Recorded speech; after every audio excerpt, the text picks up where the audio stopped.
Make sure my background isn't anything goofy. Wait a minute. Okay, we're good.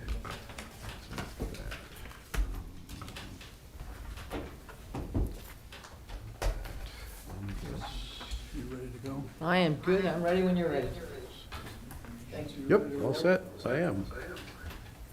Let's go. Let's do this. Welcome, everybody, to the Select Board meeting for September 12th. And we always tell everybody that we're recording everything, and we take a moment to appreciate our troops that are serving around the globe.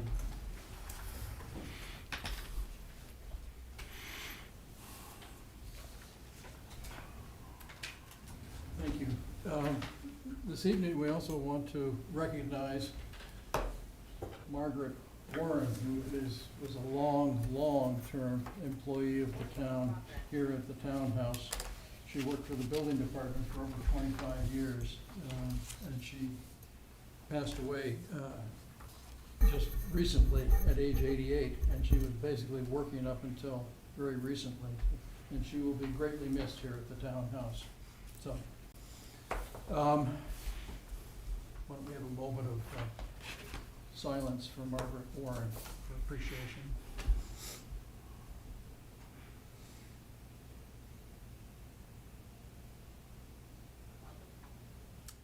Thank you.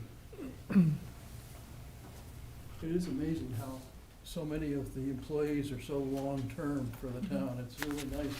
We like working for you. We have an appointment with Power Home Remodeling for a public hearing, soliciting application. I don't see them on here. Why don't we hold that and see if they're going to join the Zoom later? Is it 3 strikes in the round? I'm feeling that way. We'll go on and then we'll come back. Let's come back to that if they come in. Next appointment is with Jerry Potts to discuss an request following, vote to approve the updated open space and recreation plan and sign the revised support letter in creation of a Community Preservation Act Study Committee, CPASC. How do you pronounce that? It's French. Oh, okay. There's one of those accents underneath that. The Ogu or whatever, or the, that was a long time ago. Jerry Potts, 7 Curve Street. And I actually had enough confidence I did not bring an iPad or a device that has this. So we did forward the, thank you, Pete, for getting, the typos were good. The document we sent around, we made the updates to those, and also thanks to Maria, we updated the map. So there was a version that was circulated around and incorporated all those changes. So ideally, obviously, if there are any questions, I will do my best to answer them without the document in front of me, because I'm going to the Lions Club right after this, the Lions meeting. So, You want me to start? I have one comment on the prior, so the changes, I'm fine with the plan. The one thing that I actually disagreed with was the prioritization. okay. And the one thing I thought should be prioritized as number 2 is the state hospital redevelopment. If I really step back, right now, at this point in time, in terms of these things that are here, the only thing that's secondary to is your first issue, which is financial. So the only reason, Gus, and that also came up when we talked to the planning board, it was because when we originally initiated this, there were a lot of uncertainties about Trinity, about what was going to be transpiring up there. So it was less about that we don't think it's a priority. It was more that there have been a significant amount of changes and updates, certainly hoping that everything goes through with what Trinity's doing up there and what's being done with Belforge. And the feeling was that plan had already been well initiated, that the town was already handling that. So it was less about it being a priority. I think the state hospital, has a lot of focus on it. But the feeling is, just because we rank ordered those priorities doesn't mean any of them are not important.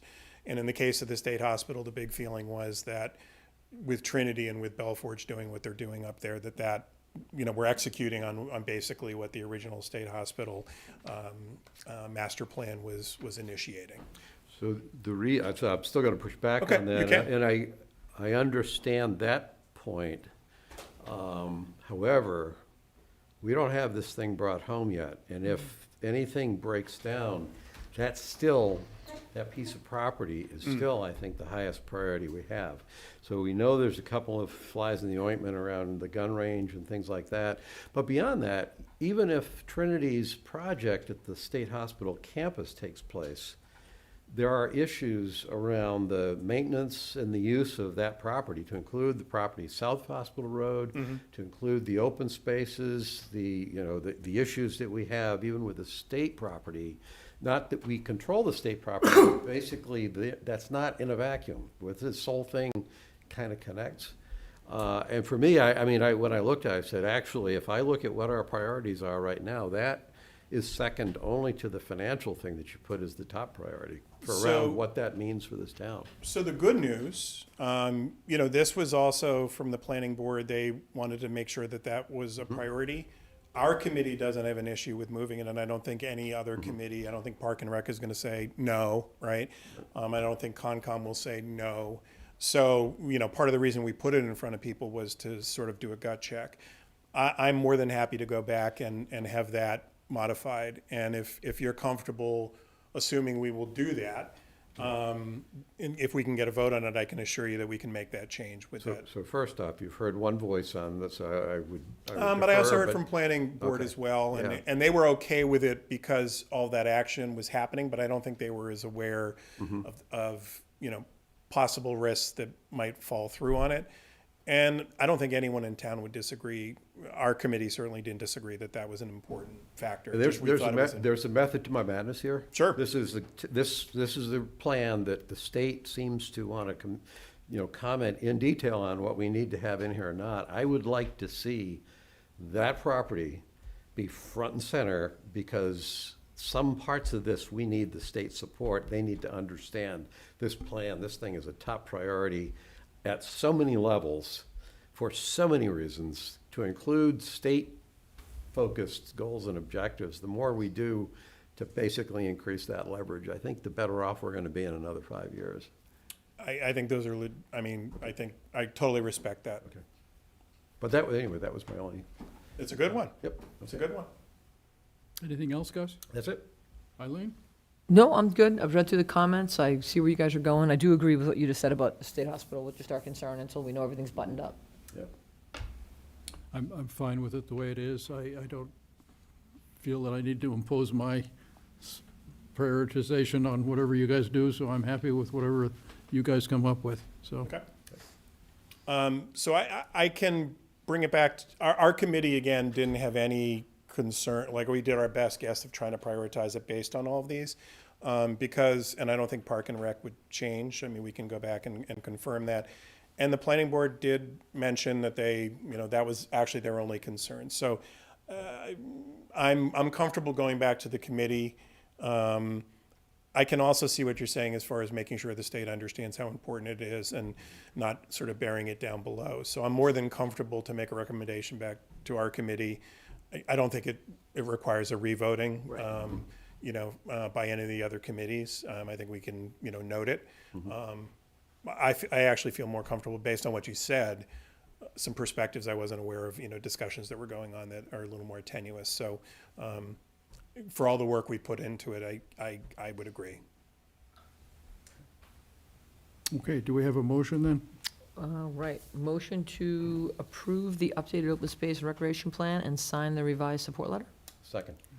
And that's with the amendment With that the amendment Gus to has move just it, proposed. State Hospital is number 2. Yes. And all those in favor? Aye. Aye, aye. And then, did you include the signing the revised support letter? Do we have the revised support letter, Christine? I don't know if we have. I don't remember seeing that. support. I don't know if Maria sent it. Let me find out. We might have it. We- Why don't you authorize me to send the Okay. revised support letter? All and right, I'll do we have a motion to that? effect? Motion to authorize the town administrator to sign the support letter. Second. All those in favor? Aye. Thank you. The second topic was CPA, and while we don't necessarily have, I mean, it would require a little more dialogue than perhaps we would have tonight. The big thing is I've had a lot of people who have seen it in various meetings that this is queued up and want to be involved in it. So I guess the big question is, even in anticipation of whatever structure, if the select board wants to move ahead with some kind of group to move ahead with this, if it would be okay to recommend that people who are interested in being involved with whatever the structure is, forward their names and sort of get their resume and kind of put their hat in the ring. I literally have had probably half a dozen people who have approached me and said, I really want to help on this. I really want to work. Can we? And these are people who haven't been volunteering in some other things. So it's kind of nice to get broader involvement on things that are good for the town. So I don't know where you all feel this should go, or thoughts? Gus, you want to start? Start? Yeah, so I don't. Not that I don't think we should go forward with this. I thought about this. This town has a habit, including the select board, of creating committees to look at things, to make a decision that the select board should be able to make.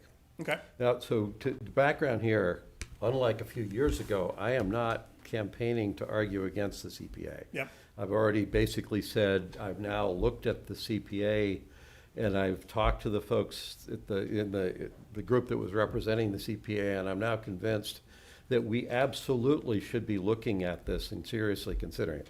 My issue has been what we do with the CPA should not be simply used as an excuse to raise taxes on residents. So I am interested in having the town look at the restructuring of, and I'm not even trying to force that to happen. If we did a CPA article, I would see a CPA article and a separate companion article for an underride to exactly offset. And if the town says, no, we don't mind paying more taxes, then they won't pass the underride and my job is done. What I think we should do is that we should ask the warrant committee to take a look at the CPA and come back to the select board with a recommendation on should we pursue the CPA? And they'll be looking at it from a financial standpoint more so than a philosophical standpoint. But I would ask the warrant committee to come back, if they would come back to us with a recommendation on that. And then we can have a discussion. If we think we need a committee to do a bunch of legwork to somehow or another finish our thought process, I'm fine with that if we think we need to do that. Personally, I don't think I need to do that. I'm actually okay with the CPA. The only issue that's open for me is how important it is to the town to not have that simply be a tax increase by another name. That's actually, to me, encouraging. I saw a study committee, and I talked, to my wife, Chris, 7 Curve Street, we were talking about the idea. We've had groups working on this now on a couple of different occasions, and there was a hesitation. If we're serious about it, it would be great to get something in front of the town at the next town meeting. And Right. if you put a study group, and then if you depending on the makeup of it, you end up maybe moving nothing forward. And we certainly, open space and recreation feels very strongly, we need to put this in front of the town, all sides of the argument. And your idea of an underride, I think, is a totally legitimate way to give everyone the opportunity on their tax dollars to make sure that they're comfortable with it. So I'm totally fine with not going through that process as long as we don't lose momentum, because I think we feel it's. If anything, I'm kind of Moving not it wanting forward. to lose momentum. Yeah. And the other question for the warrant committee is 1%, 2%, or 3%. Right. Right now, if it makes sense, as I've totally flipped on this. Once I was no longer an anti-tax position just because I thought that was inevitable. If the logic holds right now, I'm for 3%. Yeah, if you're If gonna you're go gonna into do it, go in. Now, the warrant committee may come back and they may look at what the expenditures are and say you would be creating more budgets for buckets that we don't need that much money. And Right. that's how I would get talked out of that. Do you mind explaining the underride again? For anyone who's watching this tonight and missed the other meeting, they may not understand what you're. So basically, Proposition 2.5, I think most people know that there's a couple of things. There's a debt limit, but more important for us is on operating budgets, you're not allowed to increase taxes on the existing tax levy by more than 2.5% a year. You can increase taxes beyond that for new growth. So new things that are coming in, that's not counting. It's the operating budget that can't, the tax levy itself, the base tax levy can't grow by more than 2.5%. If a town wants to have that happen, then you run what's normally a Prop 2.5 override, where the taxpayers basically say, we want to raise the bar by more than 2.5% this year because we think the town's going to spend money in ways we want the town to spend money. That's an override. The law, though, provides also for taxpayers to pass an underride, which is effectively lowering the bar. So if we go to the Community Preservation Act, which is a tax on the real estate that you have, but it's not the normal property tax. It's a separate tax. If we start raising money using the CPA through that separate tax, it's a surcharge on property, then you've effectively increased total tax by that surcharge unless you give the taxpayers the opportunity to say, if my taxes are going to go up X percent or by X amount under the CPA, I would like to have a choice to say, but I want that money coming back into me on the Prop 2.5 limit by passing an underride. And it just drops the bar. So all we would be doing is restructuring where the tax money is coming from. We wouldn't be raising taxes. Now, taxpayers may be saying, well, we don't want to do an underride. We're now, 5 years from now, there's going to be an override, and it's all going to be erased. They may do that. But I'd like to have the residents say that. So I have a question of logistics, because I'm not sure that timing-wise we can get that done for May, because we would essentially be asking the warrant committee to not only study this and recommend this, but we would be representing two budgets to be presented at town meeting then. One that would recognize what we anticipate we're going to need for fiscal year '25, and one that would recognize if you were doing an underride. And there's a delay, you because we're can't. cutting that operating budget, so. There's I a just wanna delay make in sure I what, understand logistically, as we kick off this new budget process with the warrant committee, that's a tremendous amount of more work that they're gonna have to Well, undertake to I'm do hoping two it's not, budgets. I'm hoping that the analysis of the CPA is not truly a tremendous amount of new work, because it's really, if you're trying to project where your revenues are coming from. No, I mean new work in presenting two budgets, because in order to do an underride, we're going to be looking at cutting operating budgets, so that will be an issue for us to address. and the other thing that makes it very problematic is that I don't oppose the concept, but the CPA money comes in this year, it doesn't get spent this year, and you still have your operating budgets you needed to fund this year. So if you take that 3% or whatever you've decided for CPA funding out this year, all of a sudden your operating budget is down 3%, so you've got to cut some staff, so that. Well, I mean, you could certainly adjust the timing for when we adopt the CPA to avoid that. Yeah, I think, I think mean, as 'cause long as we we would have- recognize we an would have underride that is going to dilemma. require some significant cuts on the operating budgets. Well, I'm saying it wouldn't. I mean, there is never a time that wouldn't be the case unless you're saying, no, we just want to increase taxes. So what I'm getting at is, if that's a problem for the FY '24, '25 operating budget, then we can run the article that says we're adopting the CPA, but have it be an adoption for '26 if we have to. So we avoid, if that's a major problem, I mean, in some ways, I don't think the total amount that's involved here, it depends whether it's 3% or 1%. Yeah. I that don't needs to know be that the run. total amount that's involved here, but either way, I didn't anticipate an underride as a standalone underride. I anticipated an underride to offset the increase. So I understand you can't necessarily link the two. Right. But the whole point of it wasn't to say, hey, let's have an underride this year just for the fun of it. It's that if you're gonna support the CPA, then we'd also like to know whether you want to support the CPA as a tax increase or whether you want to support the CPA as a tax restructuring. That's the only thing that I'm trying to get at. Gus, I think the other way of thinking of it is that the residents every year are given a thumbs up or a thumbs down on the town's spending when they vote the budget. So if they don't want to add money to the budget, they just don't vote it. Well, but I so don't the know that you CPA need to so do how an does- underride, because you're looking, with the underride, what you do is you structurally build it in to make it harder Correct. to have a. Because you've structurally built in another source of taxes. I'm not trying to But- cut spending, I'm saying CPA effectively incentivizes you to restructure your tax framework. In order to get stuff through the CPA, you get the matching funds, so you get more money coming in.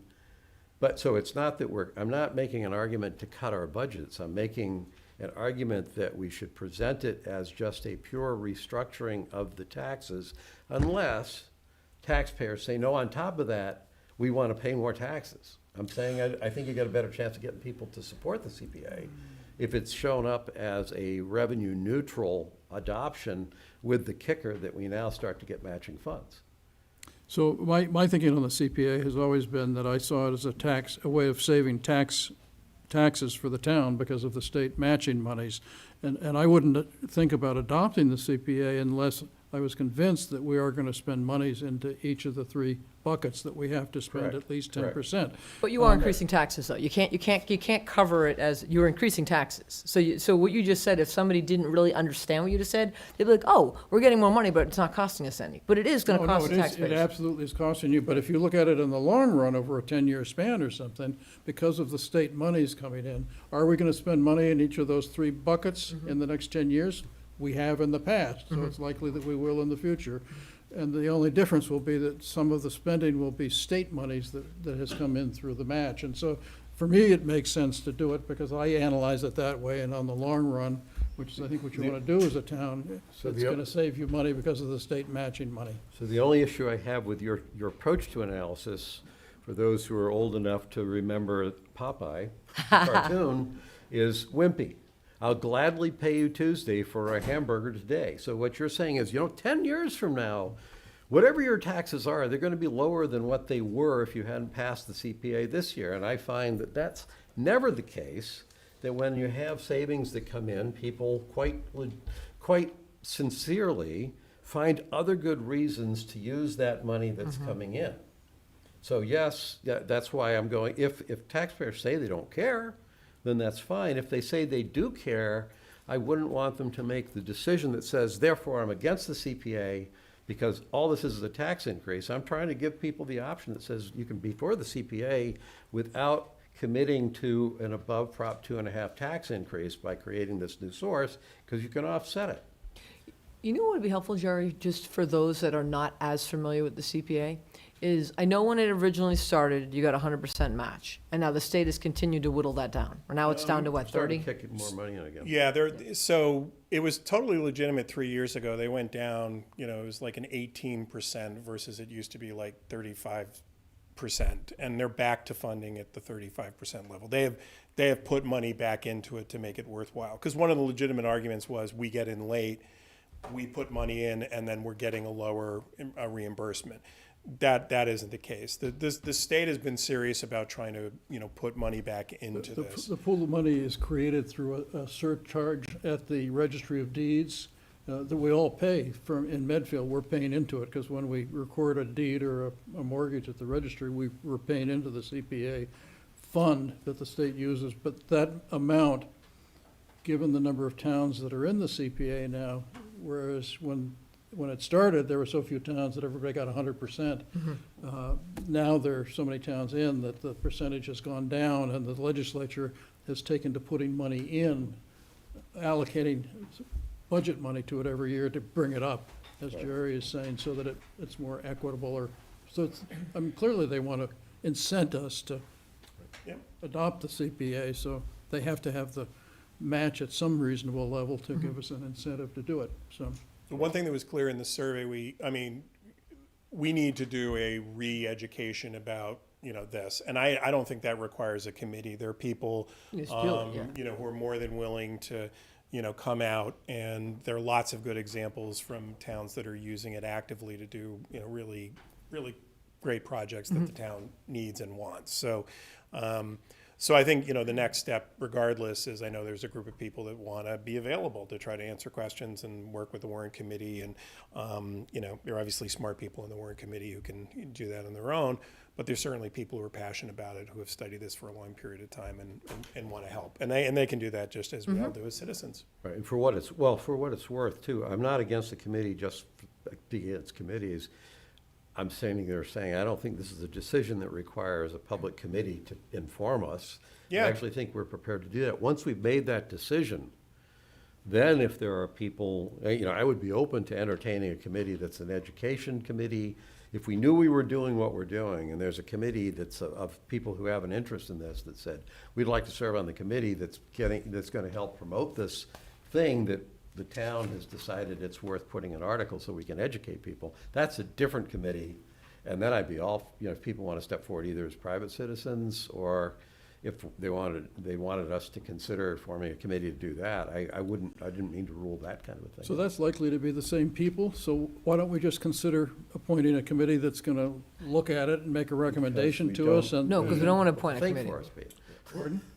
We don't need a committee to tell us how we should think about the issue. Well, you wanted the warrant committee to tell us how to I think want about it. the recommendation from a financial standpoint. I'm happy to have their recommendation from a financial standpoint, but I don't need that to go ahead and advocate for the CPA, just because I think the CPA makes so much sense. Right, so why do you need a committee? I think somebody needs to do an education process for the town to, because it does sound like a tax, But- and everybody's gonna have a reaction against paying It is a tax. greater tax, so. Correct, but so Pete, we haven't decided to do it, but you're talking about forming a committee that's gonna educate people to support it. I'm saying you don't create a committee to advocate for something that the town hasn't decided to do. I think as a select board, we are the ones who should be making that decision. I would appreciate, because I have a tremendous amount of respect for the warrant committee and the work they've been doing for several years now, I would appreciate their careful consideration of the financial considerations, and so that when they come back to us, it's not a question of whether philosophically they like community preservation. Is this a wise thing for us to do from a financial standpoint? And if it is, how, should we do it 1%, 2%, 3%? And they might come back and say, Gus, this whole underride is just, it's way too much effort and it's too complex, and maybe they'll tell me I should back off. I'll listen to them. Can't promise I'll do what they say, but I'll listen to them. So but it's the financial, structural side of this thing that I'm looking for the warrant committee to give us advice on. Eileen? I don't disagree with that at all, because I think it adds credibility to the residents. Because at the end of the day, it is a tax. So for us to say it's not, we're already starting out misleading people if they're not understanding the concept of it. What I have heard, Jerry, is as this has evolved, the state has shifted. So all I would like to do, if there's someone that is out of the gate ready to say no, is because they're gonna hear all these things that have gone on, and they're only hearing snippets. I think it's really important to say, this is what the intent was, this is how it has evolved, just as you just said a few moments ago, Pete, that fewer towns, everybody got 100%. As more people came on, it got lower, but then the state stepped up. Yep. And then I've heard, and I'm not as close to the CPA, so I'm gonna be like one of those citizens that continue to educate me to Sure. make sure that I'm understanding. You're in that- the majority.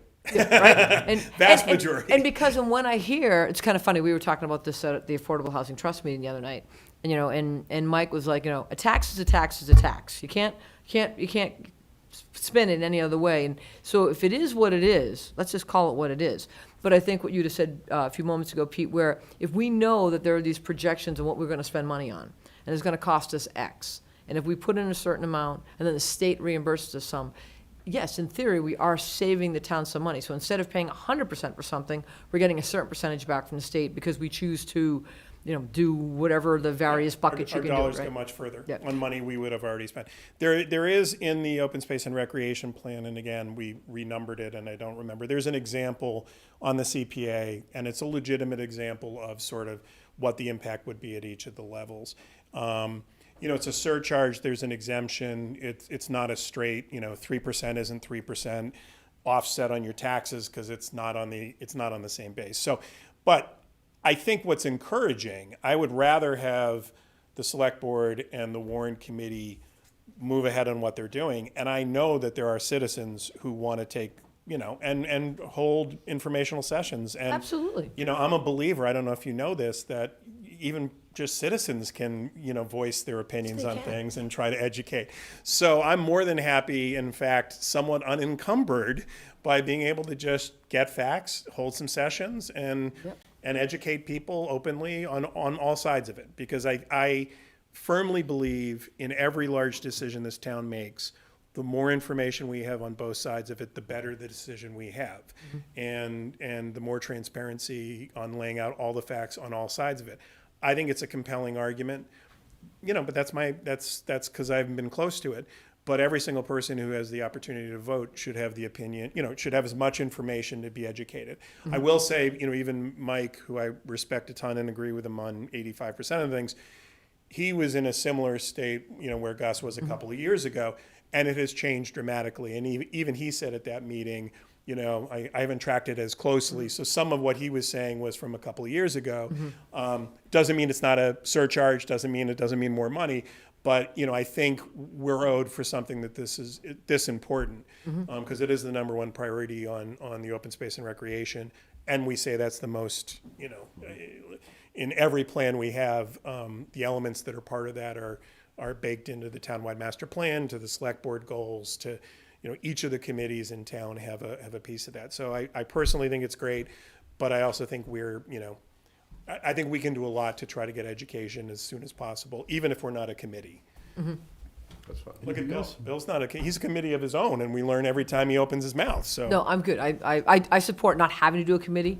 I support letting citizens communicate to their fellow citizens, and you may find there's gonna be a group that's anti, right? So Sure. we may have two groups, and that's how it should work It versus scares having. me, but I'm willing to, no. So Eileen, is that all? Yes, I'm set, thank you. And are you on board with the idea that we ask the warrant committee for their input to start? I respect the warrant committee greatly, so to me, I think them coming in with, because if we go to town meeting, it's gonna be, are they for or against? At least that are in the conversation early. Yeah, so let's kickstart it by asking the warrant committee to give us their input on it. I would add, Gus, that my attitude is that I don't need an underride, because I trust the people who do the financial spending for the town to have enough discipline to not spend excess monies that's not needed. So I wouldn't support the underride part of it, but Mr. Massaro. I am not a committee. Bill Massaro, Evergreen Way. I have expressed my opinion on this previously, and I still have the same, which is I don't see the advantage of money if it's forced into buckets for areas that we weren't going to spend. And I see my concern is basically is that if, for example, if one of those is affordable housing, and I think it is. It is, It is. called And- community And what we're basically doing is we're helping the state force something that we may not need because we've met safe harbor or other things down our throats because they've given us the money, and it's in that bucket. And it isn't doing the residents or taxpayers any benefit other than that the town was being forced to spend that money anyway, so we might as well spend what's in the bucket. So I mean, it's not an advantage for the taxpayer. And my view certainly is not 10 years down the road. I'd be happy to be here 10 years from now. So I mean, I'm looking at my tax bill now, I'm looking at anything that increases it now. I'm mostly concerned about what can you do with the money? And if you can't spend it somewhere else and you cut the operating budget, but you can't spend any of there's gonna be a gap year anyway before the money comes in, and you can't spend any of those dollars for what you've had to cut, what's the point? All you've done is help the state force its agenda on everybody else. I think that's an That's my excellent opinion. point, Bill, about the affordable housing money. If the state hospital project goes ahead, we will absolutely not be needing to spend a ton of money on affordable housing. I could see that we might want to support some group homes or something of that sort that wouldn't otherwise be able to exist in our town, but yes. And I would recommend that we put the affordable housing bucket at the minimum, which is 10%. So I would put the least in that bucket But then myself. Again, it comes down to what are the town's needs? Is it the town's needs, or is it the state's Sure. having forced those needs on the town? Yeah, So yeah. if I can just, of the goals that we listed in the open space and recreation plan, we mapped which were, could be funded by CPA. And we also went on some of the previous projects that could have used CPA funding. So I think it's a legitimate discussion. Certainly the warrant committee would be on that as well.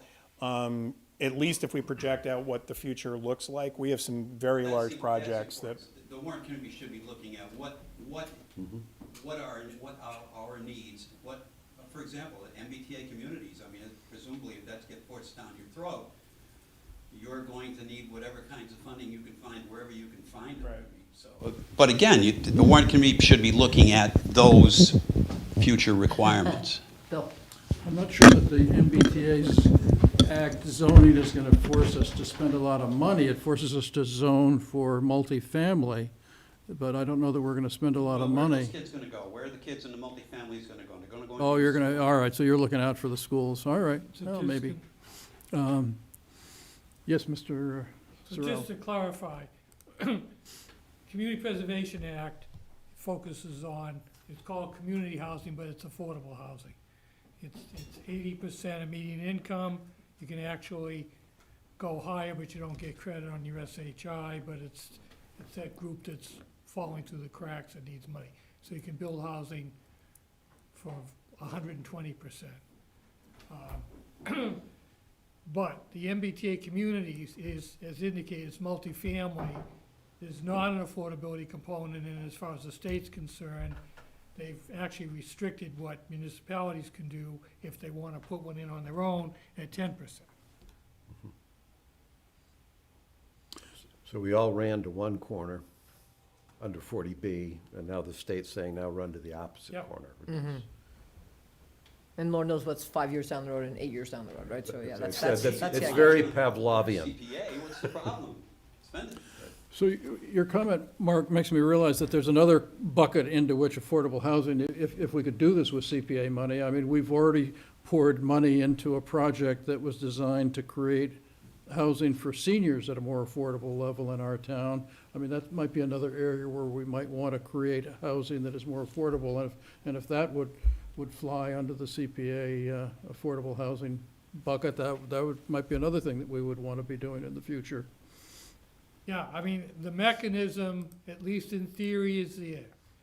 In practice, it's extremely difficult for a municipality to undertake any of these on its own as an initiative. The state themselves puts all kinds of obstacles in the way. It's all set up for developers to do it. Anything else? No, Bill, just other than, Bill, I think your main point was we shouldn't do something that requires us to put money in for a purpose that we don't want to spend any money on. And I'm in total agreement with that. That was part of Mike Marcucci's original objection, was being for, you get a 30% state match and then the state tells you to spend 10%, 10%, 10%. It's like, well, that's the money you gave us, you're forcing us to spend in things we didn't want. Totally agree with you on that. Mark, I don't, the idea of doing something for housing, if it's not restricted to 40B affordable, to make Pete's point about possibly group home, there could be some things that the town, in the long run, would have an interest in helping support that would qualify for something called community housing. So I don't categorically think it's impossible yet, because I don't know enough about it.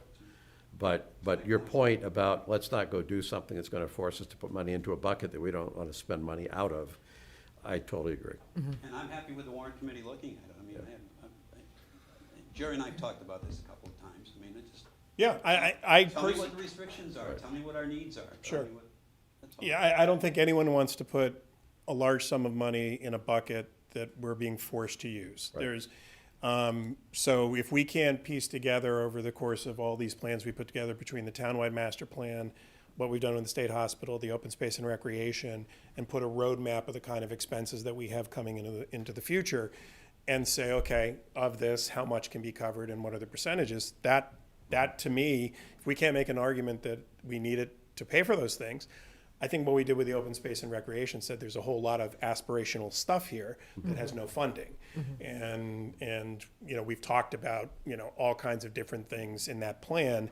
And the big thing is, okay, how about the money? And so, this isn't the only thing for us to consider, but it certainly does a pretty good job of getting us towards. And I'm a little less on the 3%, even with the state match, because I think for that reason, you just accumulate more money more quickly in a big pot. You're even at more like, hey, we got to spend this. Look we have 3%. So I think to some degree, ratcheting it Yeah. down to a 1.5, it gets you a money that's moving towards it without some big sum of money. We got to go, hey, got to do something with this. So But I think there's a lot more education, and, you know, I know there's a group of people who'd be more, in addition to the warrant committee, not trying to force it down people's throat, but to make sure we all have the right information, the most current information on it. So, Okay. so thank you. Thanks, Jerry. Thank you. Thanks So- very much. So this gentleman is online now, correct? The first, Oh, the people are here for the hearing? you notice how the first gentleman's on now? All right, we'll go back to the hearing then. Don't forget to declare it open. Pardon? Declare it open when you, I declare the hearing open on the home improvement solicitation. public hearing on power home remodeling application to solicit. There's Jake, he's on camera. Hey, how are you guys? Hello. Good. Welcome. Hey, Jake. Thanks for coming. Thank you. Why don't you give us a summary of what you're up to? Yeah, so my name is Jake. I work for Power Home Remodeling. From my understanding, we're approved to, our permits have been approved to solicit in the town, and this would be the final step here. Basically, what we do is just give free, no obligation guaranteed prices on windows, siding, roofing, doors. And what time period, what time of day, what days of the week? So currently, our shift is Monday through Friday, 1 p.m. to 7 p.m. And then Saturday is 10 a.m. until 2 p.m. And starting when, ending when? Are you looking to do this? Yep. As of right now, our shift is 1 p.m. to 7 p.m. Or do you mean the dates? The The dates. dates, please. That really just depends. We are currently in a different town right now, so I'm not sure exactly how you guys work the permits as far as like how long they last. We typically just do as the duration of the permit, but we always check in before starting. How much time do you normally spend in a town? Like, what's It's the, very much so different every town, just based on size, number of residents, okay. how many people. We typically do 90, right? So it's just a Yeah. matter of when you want to start, give us a heads up, and the calendar of 90 days starts then. I'm gonna suggest we keep it simple and have it go out to the end of November, which is September, October, November. I'm not sure how much you do in the middle of the winter anyway, but in terms of keep it, like, I have no idea when we've approved licenses, their dates and, So It we have should a be on the new, website. we have a new solicitor and canvasser website. okay, So I can tell you that Renewal by Anderson has a permit through November 23rd, Okay. and Trinity Solar has a permit through October 15th. okay. What I'm suggesting is, for our purposes, it might be, maybe for everybody's purpose, it'd be easier to pick a date that's From the start. illogical. And so I picked the end of November just to keep it simple. I can easily be talked out of that if we want to give them definitely 90 days, or if you really, really, really wish you could have 90 days, so you can go to the 12th of December. But when I saw duration of permit, it said, I guess it's up to us. How about November 30th? That's kind of how I did it. Of course, you guys have final approval on that. Just to touch on one thing you said there, we do work 365 days, so we do work through the winter. Okay? So let me ask you, Jake, if you're in another town right now, and so sometimes when the solicitors come in, they say, well, I'd like to start tomorrow. So that doesn't sound like you wanted to start tomorrow.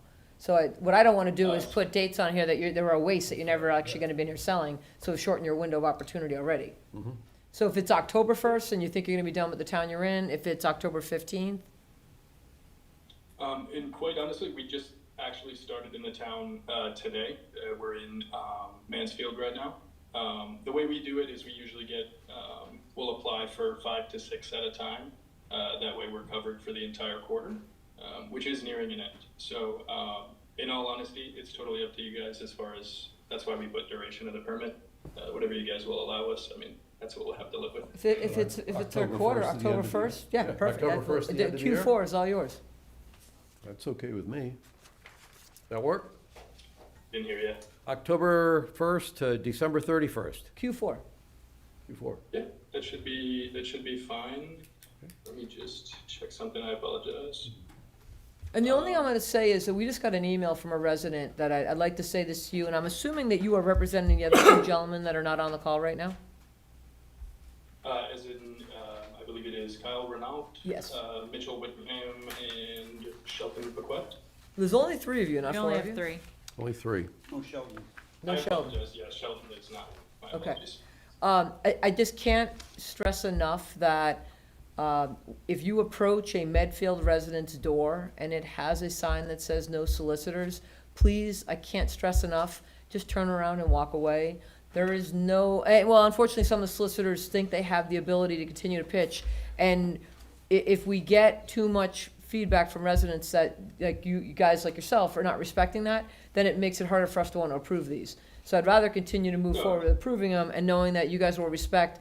If somebody doesn't want to be solicited and they actually put a sign out, which some people have, just check that box off as a no-go. And I think that person, Yeah, that's what we train. I mean, I don't like being yelled at just as much as you guys probably don't. As far as the signs go, it does happen here and there. Sure. You know, I can't see everything, but usually what happens is when I personally run into that, it's because I maybe didn't see the sign, it wasn't displayed, or some people have their door open and you just can't see the sign. Sure. But we train to typically, if they have it, you don't go to the house. Okay, thank you.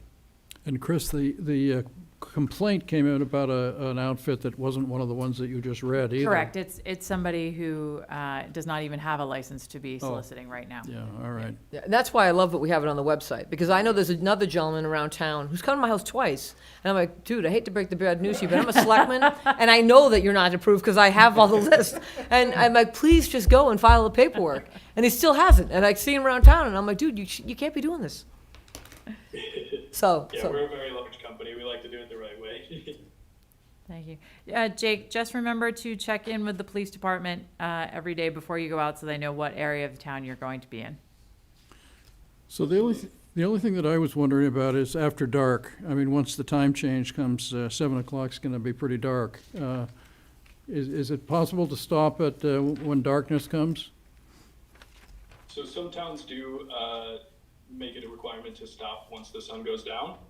Typically in the winter months, we'll change our schedule to be 12 to 6 or 11 to 5, just depending. But I believe there was a change to daylight savings or something like that last year, maybe.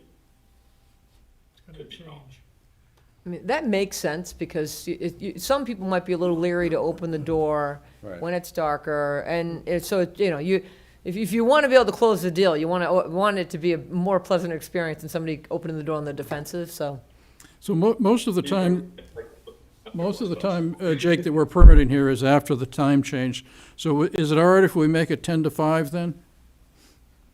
That would not be something I could do, at least to make that call, as in like making our shift 10 to 5. I wouldn't be able to answer that question for you. That's a corporate thing. Correct. Could we make it 10 to sundown? I wouldn't be able to change my schedule as far as like the timing goes. Okay. If a town does require us to stop pitching when the sun goes down, of course, we will listen to that requirement. Yeah, so we'll permit you 10 to sundown then. So it's 1 to sundown, because see, what he's trying is that the corporate hours are the corporate hours. He can't override the corporate hours. So 1 to 7, we would say 1 to when the sun goes down. Yep. I would And move- that I would does, move- Okay. Like Uxbridge does that. All right. Okay. So 1 until sundown. Anything So else? With the time change, the only thing that I would say is we usually do switch the schedule to 12, but I'm not sure exactly when that goes into effect. 12, would you like 12 to sundown? After You already had 10.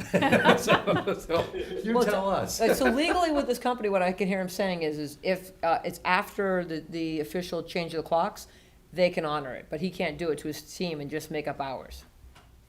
Correct. Having been a salesperson and knowing some of these, So what you're saying is we should do it 1 to sundown right now. Yep. And you certainly have the ability to come in and ask us to make a modification to your authorization at such time as you would like to modify your authorization. Whatever that time might turn out to be.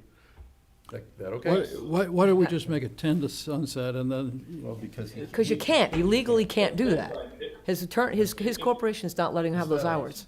They can either go 1 to sunset, or that'll just stop them from having to come back and see us again when the time change goes That's into easier for effect. you guys, that should be fine. It's I think easier if for we have us. 2 hours of, Okay.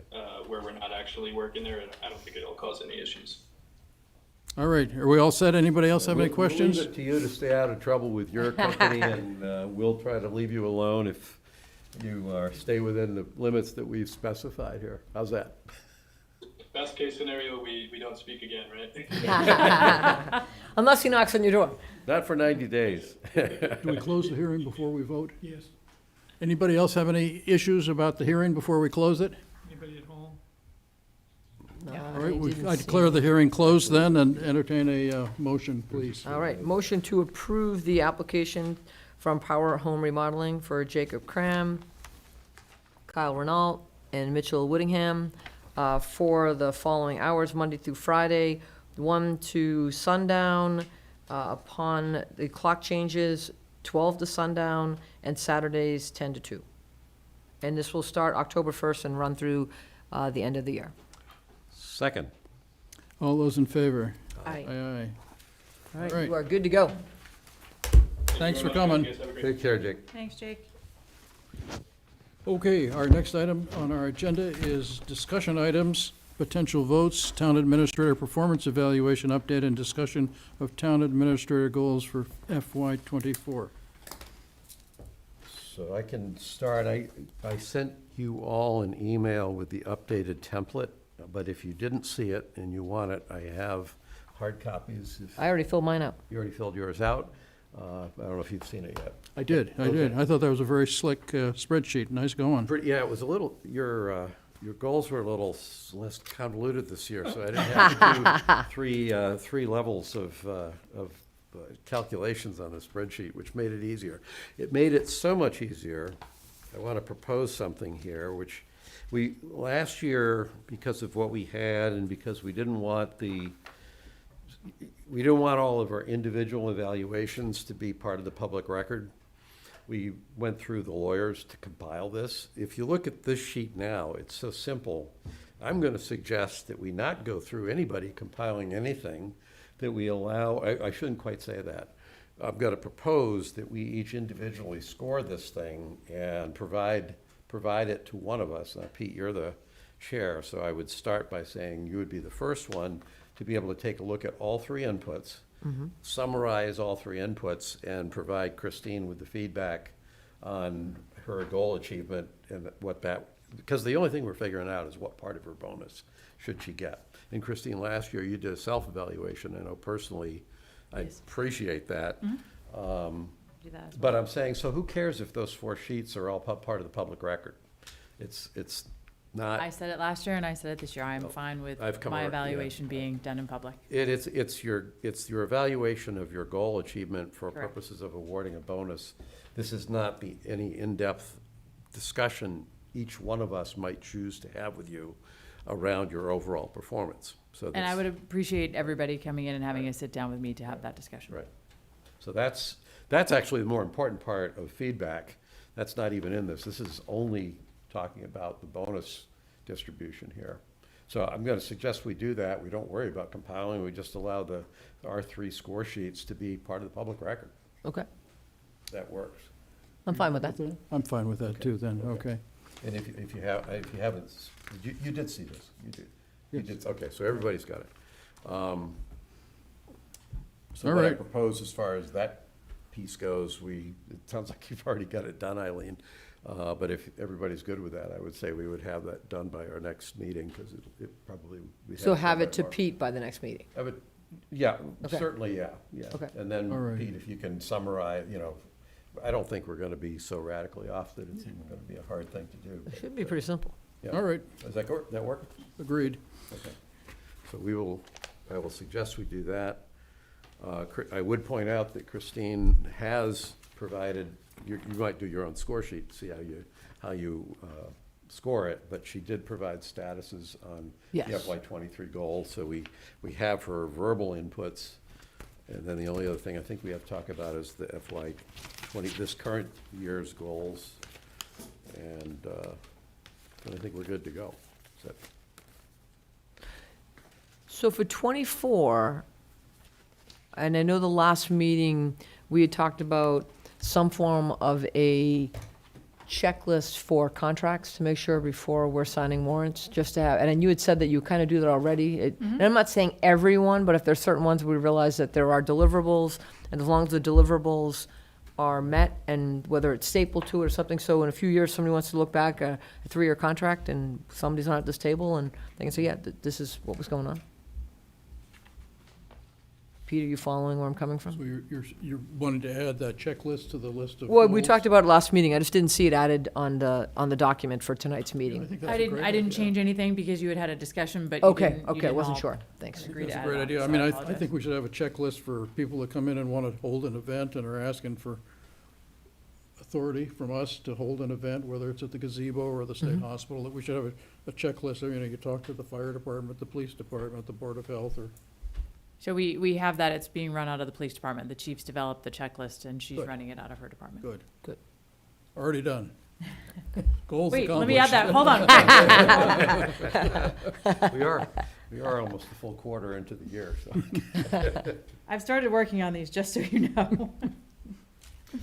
So, you want to start on the FY '24 goals? Sure, go ahead. The first one, you have the goal on the objective A, prepare options for creation of building and grounds department. Just, this is administrative. I'd kind of like to see a deadline there on when, if you prepare the options, it doesn't say where those options go. I assume the options are going to come to us, but I don't care what the deadline is. Sure. It just seems we should have a deadline for when those options are going to show up. So that was one.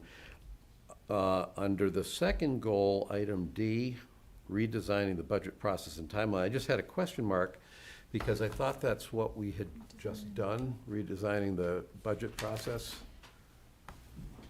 First page, FY '24, down at the bottom, item D. I think we took that off. I don't have a D on mine. So that, I think I may have taken that off. so, Yep. okay, so I've that got- one I was goes gonna say, I've away. got numbers, I thought. 1, 2, 3, 4. I have A, B, C, D. Oh. I got A, B, C, D. That's what was in the packet for today. I think D has been taken off. Okay, so Yep. D is gone, so Yep. that answers that. What and was then- D? Huh? D was a budget D was- timeline, but we've already, D was redesign the budget process and Oh, timeline. I was all saying, right, I yeah. thought No, we that did was what left last over. That's We just did that number last 4 year. on mine. Yep. Okay. no, we've removed that So one. we will get the deadline, and then under the third one, developing an effective tracking system for monitoring progress toward the achievement of the town's climate goals, the TOMCAP plan. I look at that, and that's a technical task, which I don't think it's appropriate for Christine to be doing. I think the stewardship of that has rested with the Energy Committee up till now. Right. And I kind of, from that monitoring standpoint, it seems to me it would probably stay there.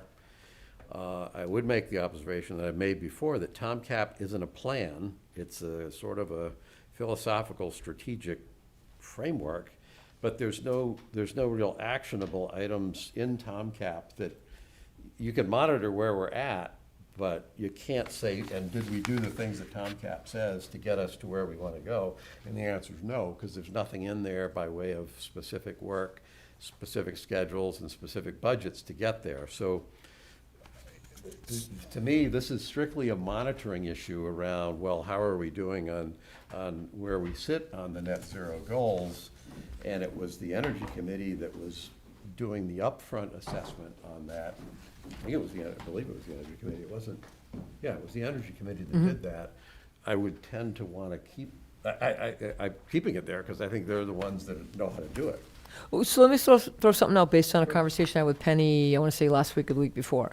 I think one of the things that would be beneficial for residents is if we look at the key buildings in this town to see where they are from a energy perspective, right? And again, not that Christine is accountable to make sure that a given building is at 50% or 75%, because financially things could impact that. However, I think it is really important that if we look at what is the town hall from a perspective of, from a Greens, all the significant buildings in town. All I would like to say is then we just kind of monitor it. Again, there's no hardcore deliverable, it says if we're at 25% today for carbon footprint, we're at 35% by next year.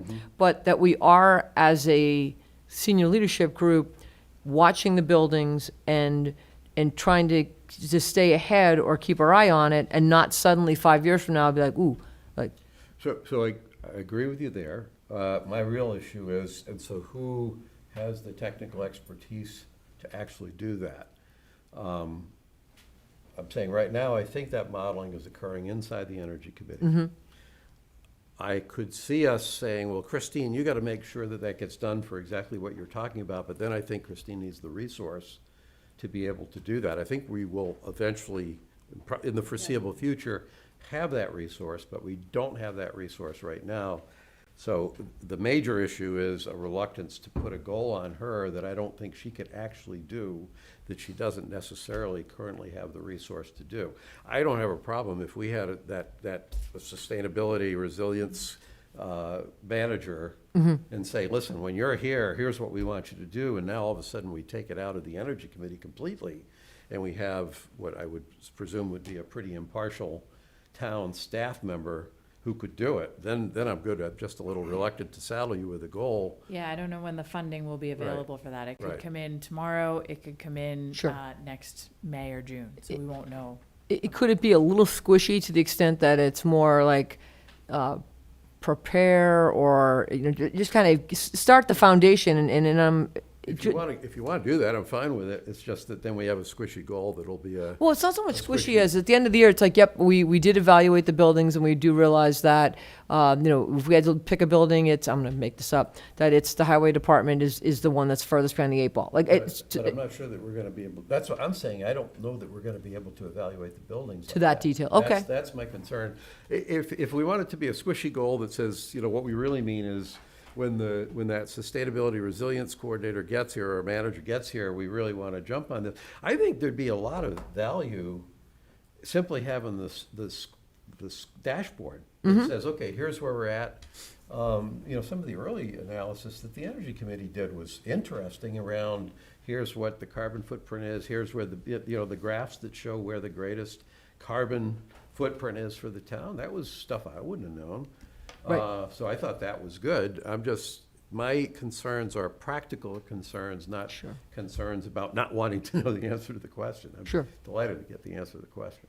So my thinking on it was a little different than both of you, in that I guess I'm not so concerned with monitoring progress as I am having Christine try to lead the progress towards our But climate change goals. I don't see our town administrator having, Yeah. that. I don't see that. There's so, Well, the buildings, I mean, that's, the- under the town government control, so that's the main thing that we're gonna do, is we're gonna deal with our buildings. but I see where Gus corrected me, and I get where he's coming from, and I see where you're going, but it can't be Christine. It's somebody under Christine, and, Yes. yeah, so absolutely. that's why they. That's why we're getting a sustainability coordinator hopefully soon, Yeah, and then Christine would manage that person, but right. I think I would ask the question of, if you want me to lead climate change goals, you are also putting me at odds with financial efficiency for the town. So our climate goals may be, 100%, yeah. different than what is best energy efficiency wise. So you're kind of putting me in a tough place between the two of those. So I would be opposed to putting you in that position if the position we have for our goals is one that is not financially sound. Right. So this is the issue. That's the point I made when Tom Cap first came before at the town meeting, is don't let anybody tell you that when you agree to have Tom Cap created, that you signed a blank check. Right, You didn't. right. If the real issue, though, is that if I would see Tom Cap actually having a bunch of different facets to it around carbon, not to include carbon sequestration, which is building forests that you get credit for. That's such a broad set of issues, I don't think the town administrator should be leading that at all. Now, up till now, I've kind of thought about there are people in the Energy Committee, and there are even people in the private environmental organizations who have interest in this, that I've sort of said were where the horsepower was coming from.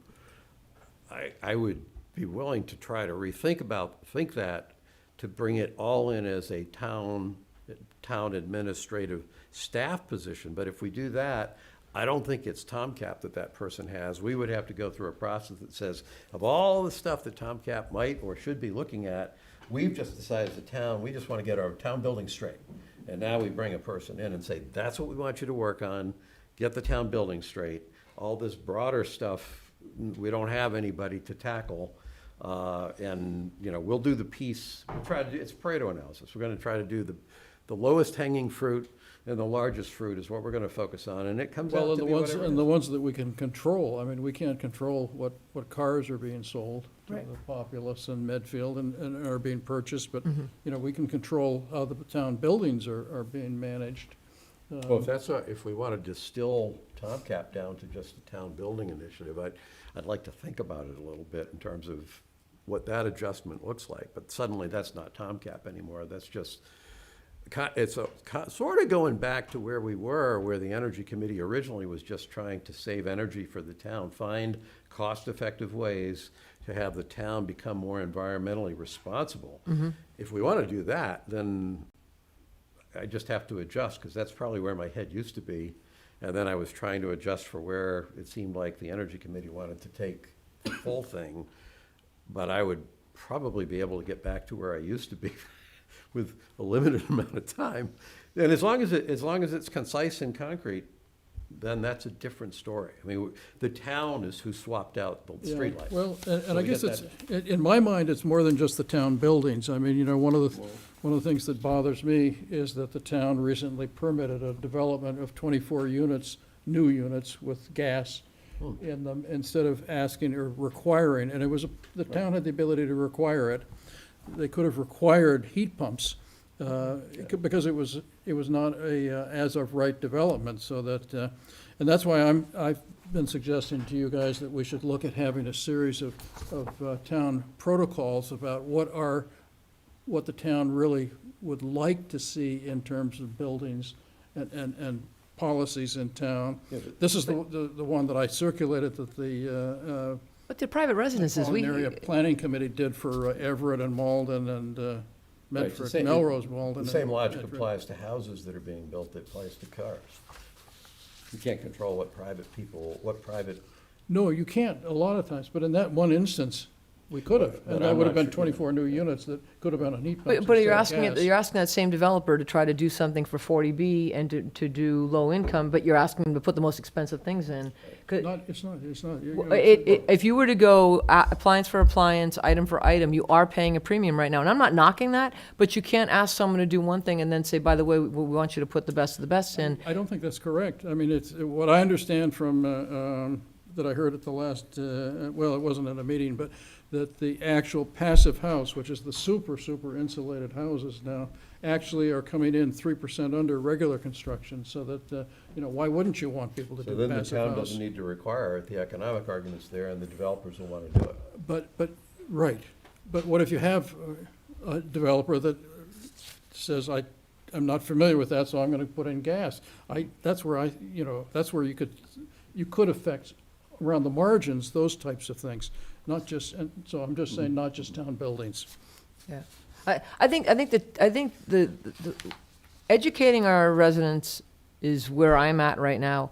I am absolutely positively 100% against making mandates for construction, if it's not already at state level or national level, for us to be, okay, no gas, no this, no that, it's just not realistic right now. I mean, we're not there yet, and I get that, getting rid of gas is wonderful, but we're not, I don't want to be sitting in an elected position to mandate that's how things are going to be built in this town, right? It's too early. I mean, I will tell you, I did Puron in my AC system in 2003, when it was still Freon, and it was said to me, nobody put a gun to my head, Eileen, it's 2003, if you put an air conditioning system in your home, Freon's gonna be phased out, you're actually gonna get ahead of it, and you'll save yourself money down the road. That was a good enough pitch for me, I did it, and when things went crazy in 2015, They thought they were gonna hit me with a charge for like 2,000 and some odd dollars, and then the guy's like, oh, you have Puron? Oh, it's only like $60. So to me, as a resident, I benefited at that point, but nobody forced me to do it. That's where I think we are with people right now. If they, especially the younger generation, if they're appreciating the carbon footprint and not using gas, let them make that choice. That's just my 2 cents. So, So, but the go constructive ahead. thing here in terms of, because I think philosophically, I agree with Eileen on this, but to your point, what I was getting at is that if we want the town administrative staff to take on something to push the TOMCAP goals forward, I'm saying we should be focused on some very specific priorities. We shouldn't just throw the broad TOMCAP strategic philosophical framework and say, go do it. If that's what we want to do, then that narrows down what the focus is, then I think it lends itself to an objective, although we still have an issue of not having the right person in place yet to Right. do that. I mean- If we want to broaden it, then I'm very reluctant to just dump that on Christine, because quite frankly, I think Christine's got a whole bunch of other priorities. Oh, that need to- definitely she does, need to yeah. drive how she spends her time. That's not one of them in the next, But, certainly in the coming year, that's not one of them. I mean, the climate stuff comes down basically to just cars and buildings. Those are the main. And the main- forest, and what? sequestration, carbon sequestration is easily as important, Well- especially in a town like this. Because otherwise, the way we've signed up for this is we either are gonna be net zero by 2050, or we will purchase the offsets. So the issue, the trap door on this is, if we don't get there, then we're gonna have to pay somebody for the credits, so that we look from an accounting standpoint, we're there. And I'm saying, why should we be a town that has a strategy of buying credits when we could be a town that has a strategy of selling credits when this falls short? Because if there wasn't a need for the hedge wouldn't be there. So most people that are signing up for this are saying, I don't think we're gonna be able to do it, so we're just gonna buy the credit to do it. And I'm saying, why aren't we getting in the credit selling business with as much open space as we have? But you need to do that now, because if you're talking about building a forest, that's a 30-year process to get the forest to where it needs to be. And it's being done right now. The city of Seattle is doing it. So it's not like this is something that nobody knows how to do. You have cities that are doing it. Yeah, well, planting trees is not difficult. Well, I think some of it is just getting credit for some of the forests that you have. I don't even think it's a matter of. So silly question to that though, Gus, right, knowing that we have to try to find 50 acres in this town if we're gonna, meet the MBTA requirements, Yeah. is there, pardon my ignorance, this question, is there space in this town to plant those type of trees that we wouldn't actually already have to set aside for some, because 50 acres Well, I don't think is- you have to plant new forest. I don't know how it works. I know Okay. that Seattle's gotten credit right now. This has only been around for like 2 years, and Seattle has credit already. So they didn't plant trees. They get credit for trees they have. Oh, okay, okay, So so, I so think- what we I already think- have in I Noon Hill think- and Rocky Woods and all of that, I think so. I'm not sure, but I Okay. think so. Okay. And given that, I don't know what the standard would be, because I don't think everybody can get credit for the trees in their backyard. So I don't know how it works. okay, I just know that it's working already. Seattle's already doing it. Now, they have a lot of trees around there too, but those trees were there to start with, and they've managed to designate, I don't know if we have to designate open space, but we've done a lot of that. mhm, So okay. I'm just saying that we've got 30 years, and at that point, it'd be better to be selling offsets than buying them. Mhm. So, other than this one, I think they were in agreement on the rest of them. I have one more. Okay. I would like to see us Your add. turn this has already gone by, I'm sorry. You'll like this one, Pete. This is a follow-up to the discussions we had around the anti-Semitism and the statement that we put out. I would like, as a goal, to have Christine establish a phone hotline coming to the town hall to field reports of incidents considered to be violations of the Select Board's recently adopted statement condemning all forms of hate speech and aggressive intimidation of targeted groups or individuals. You might not like those words, I just ripped that Fine. out, but basically, that hotline, or a phone line that comes in here that allows people to report things that might fall well short of a reportable thing that would go into the police department. But like, I don't want to have another conversation like we just had, that telling us about something that happened 2 years ago, that's tied to something that happened 1 year ago, that's tied to something that happened 6 months ago. that subsequently led to a report about something that happened 4 months ago. So we should encourage be people knowing in real to time. let us know We should be right knowing when in it real time. happens. Yeah, sure. No, I don't disagree with All that. right. Doesn't bother me, I guess. It just creates another mechanism, something to monitor and, Right. And part of that would be in that we'd be informed of this stuff. Yeah. Oh, that's to me, is more important. Right. Yeah. So, and some of the actions on our part aren't going to be, let's refer it for legal action, or, some of this stuff, I think we'd be better off if, Right. as a select board, we could deal with issues before they become that kind of actionable issue. So let me just make a couple of clarifying Mhm. questions for that. So when you say hotline, I'm not staffing this 24/7. No. This will No, it's just a be, place to- That's why, so you Right. can have my words. okay. I put it Um, in quotes, and I okay. I had Yep. like 2 minutes before, I was No, I ripping just, off what made I sense. just don't want to give anybody the false, I don't want anybody to think that it's going to be, there's going to be somebody answering that Right. phone at all times. Right. There's times the Right. three of us can't answer the phones we have, so I just want to make Right. sure it's something we will check, but I Yep. can't have somebody Yeah, physically yeah, answering no, it. absolutely. That's Okay. fine. Yep, that's fine. anything else, Gus? That's it. Anything else? So where do you want to put the contract? Where do you see that falling into goals, or just a new goal? I was putting it under the second goal, managing town finances in a fiscally prudent manner. Okay. And what we'll develop is a contract checklist, and we'll provide quarterly reports to you as to where the contracts that you sign, where they are, and what there has been done for them. Yeah, and just make sure that ones where you can attach a deliverable, we just have it accessible, right? Because again, it's not for someone sitting here tonight, it's someone who's sitting here 3 years from now, and they don't, Mhm. they may want to follow up on it. So Chris, can you maybe revise this and we can, Absolutely. we can work on it at our next meeting? And if you can try to synthesize the disjointed discussion we had about the Tom Cap somehow maybe for us, I will. or not, I will. I will take a look. and we'll at that. figure out what to do at our next meeting about it, maybe. Okay. Well, hopefully between now and then, we'll all at least come in and do a one-on-one with you to discuss the 2023 goals. Yes, And absolutely. it would be an opportunity to then go one-on-one with you on these. Yep, Okay, okay, perfect. all right. That's great. That's good. All right, very good. Our next discussion item is Conservation Commission and Rail Trail update. Chris? Hold on, let me just get my, too many papers here.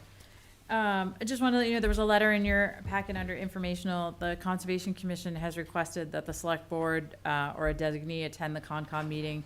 There was some issue about some items that were installed on the rail trail that did not have permission from Conservation Commission. The meeting is September 21st, and I'm more than happy to represent the select board at that meeting. Excellent, excellent. Does that work with you, Eileen and Gus? Yeah, it does. I'm actually out of town. That's right, that you weren't day. available, so. Definitely does. Eileen, does that work with you? Yeah, and if you want me to, I think what's that, a Thursday night? I believe it's a Thursday, yeah. It is, yeah. Very good. Okay. All right, that's good with You me. have comments here if you want to. Someone has a comment? And before we move off of Christine.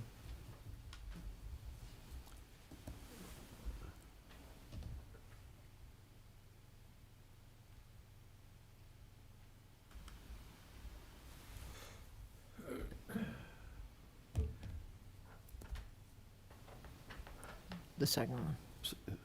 Good question, except that wasn't the review that Scott McDermott led more recent than 10 years? It could be time No, flies it's- when you're having fun. It was Was that that long what, 10 ago. years ago? Yeah. Was that when it was launched or when it was completed? I'd have to double check. So I think, for my part, the short answer to Chris is darned if I know. Chris McHugh Potts has a comment in the chat section Right. about, That was the part I was answering when the question she asked there. yeah, Darned so, if I know. I mean, I think it's probably fair that that's something we should take a look at. but all right, yeah, I whether or don't not, think it's- I don't think it's a goal for Christine so or much it's a as a charter should. review and whether we should have a charter review or not, so. So all who right. does that? So is that something the three of us should be doing at some given point? I think we have to push it. In the past, you've formed a town charter review committee. There are more formal committees and more formal processes. We can tell you, the meeting on the 19th will give you the options of what. Yeah, some of let's the- talk about that on the wanna talk 19th. about Good. that. Okay. We'll put it on as a discussion item. All right. Let's keep Thanks, it there. Chris. But Mark, as I've recalled, this has come up a couple times, and I think you've talked about the formal, highly structured process versus the less structured process. Yep. Every time you've done that, I've come out kind of saying, yeah, chances are the less structured process is what's more appropriate. I think I We can agreed talk with about that on too, the 19th, yeah. but- Was there state legislation involved in a way of doing it too, or? Yes, Yeah, okay. that's with the less structured. Yeah, all right, good. Action items. First action item is appoint Erica Robertson as the sealer of weights and measures, public wear, measurer of wood and bark. So at your last meeting, you signed the intermunicipal agreement to join formally with Medway and Millis, and now Got you have to appoint who will be the sealer. And I believe Millis is appointing theirs this week as well. And everybody is appointing Erica. Oh, good. Good. Do we have a motion then? Okay, Any further motion. questions? No, I'm good. No question. Motion to approve the appointment of Erica Robinson as the sealer of weights and measures, public wear, measure of wood and bark.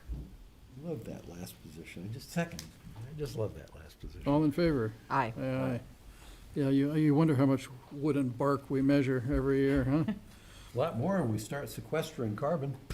Or actually, if you get somebody that gets shorted on a quartered wood, that's the person who enforces it. All right.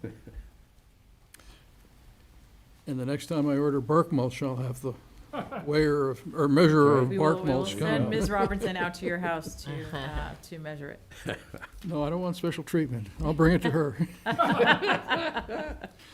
Our next item is vote to accept resignation of Bob Donahue from the School Building Committee and discuss next steps for the Select Board appointments of a new School Building Committee member. We're very sorry that Bob had to resign, and we certainly had other qualified people, I thought, so. Well, I was thinking, I mean, I would throw this out there, that we could ask for new applications versus just take what's left, because some of those people may have moved on, they may not be interested, so it would make sense where, how many months into this now, to ask for, Well, so are we voting to accept the resignation first? oh, yeah. Procedure. Okay, you want me to do that first? Okay, I didn't know if it was the way we were voted and then discussing. So, all right, so want me to motion to accept the resignation of Bob Donahue from the School Building Committee? Second. All in favor? Aye. Okay.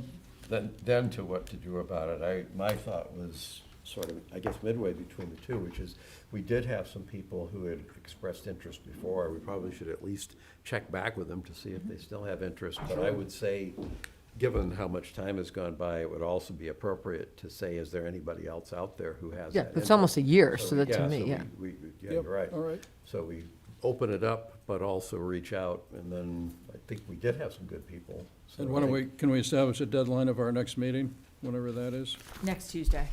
So No, why, yeah, so why don't we? That's not realistic. Why don't we move to October meeting? Yeah, why don't we make it the October one then? So that'll be the meeting that we'll look to reappoint somebody. Yeah, So that we'll get something out for anybody who's interested, that they can Yeah, put I'm their. gonna actually post it right now. And then ideally, I guess they would let us know by our next meeting, so we would have the ability to take a look at what people. so it would be Although it the doesn't same have to be. application? Yeah, it doesn't have to be, that's right. Per your own board and committee policy, we need to advertise it for 2 weeks on the website. Yeah, So why don't Yeah, we? that makes more sense. Why That's don't we fine. say, have applications due by the 3rd? Yeah. okay, That's yeah, good. and we can make a decision that night. Yeah. Yeah, okay. That's good. Next item is discuss and vote to authorize town administrator to issue RFP for Lot 3, so I guess I should probably recuse myself from that, because I'm an abutter to an abutter of Lot 3.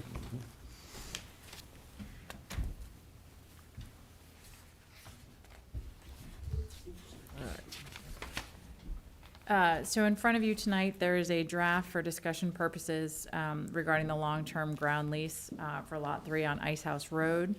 I recognize that we were working on this. I wasn't sure we'd get a draft in front of you tonight before discussion. We finished it late this evening, so I apologize for not getting it to you sooner.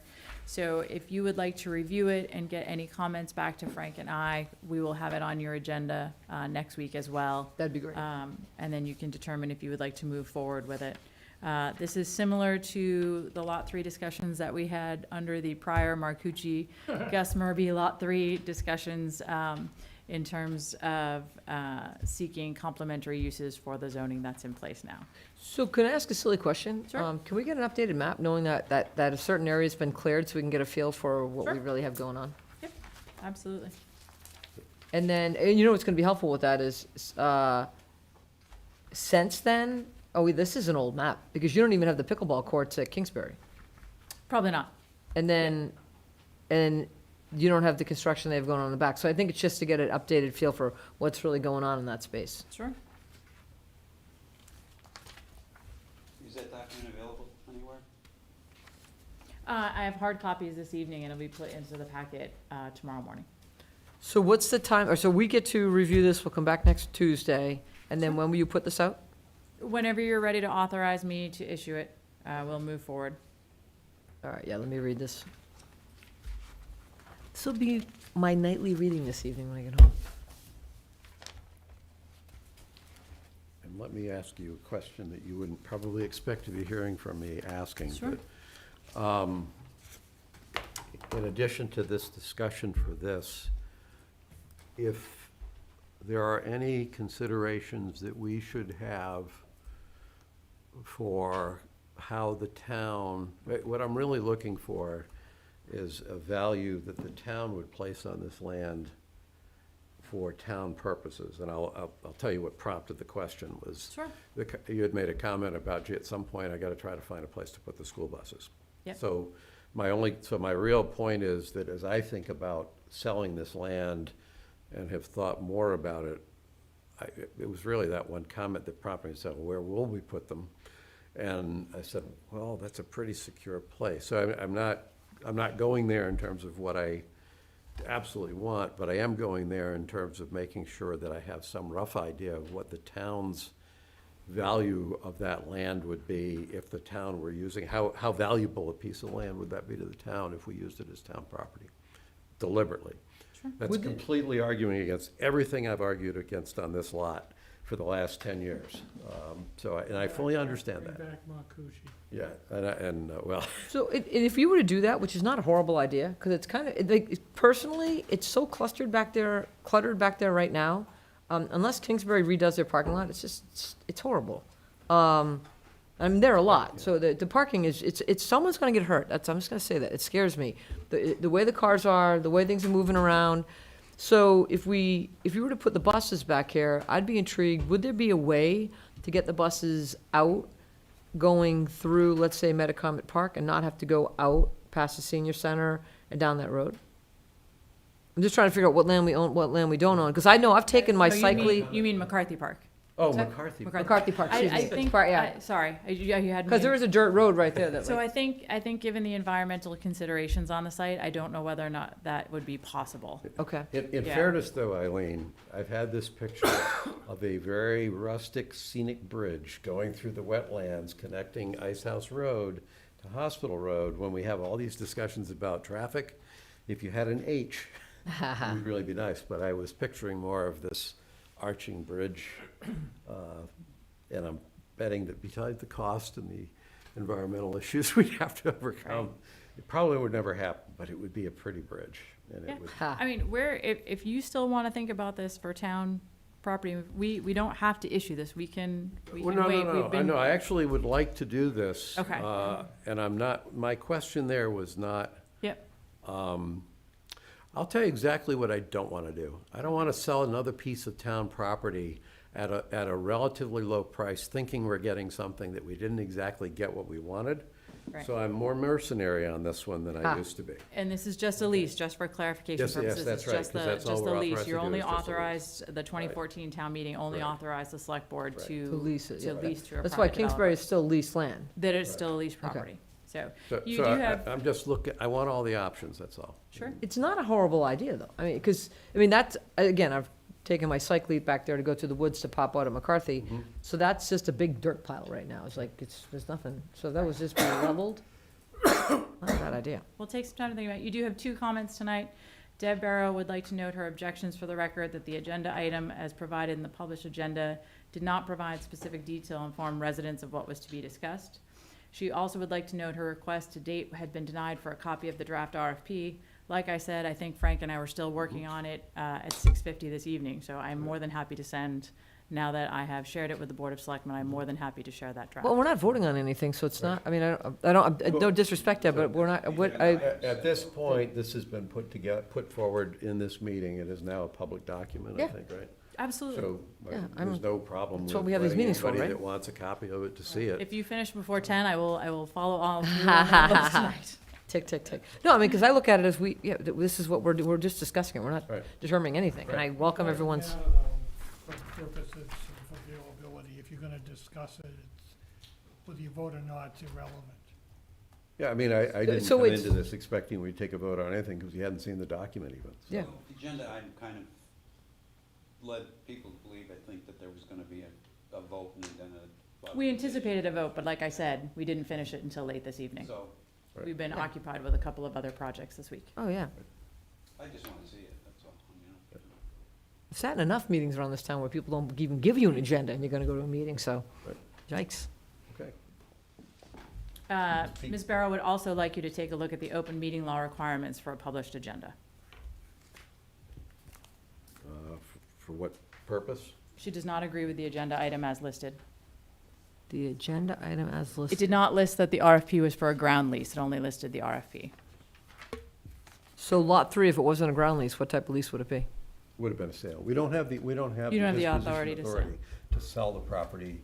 When we went to the town, we only Right. asked for authority to lease it. Right. So the disposition authority that the town has approved for the select board is to lease the property.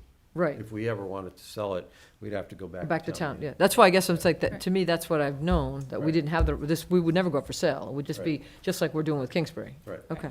So again, for purposes of discussion, we will post it, Yep. and you can Okay. put it on your next agenda. Okay, Mhm. totally fine. That's fine. They can come back, Pete.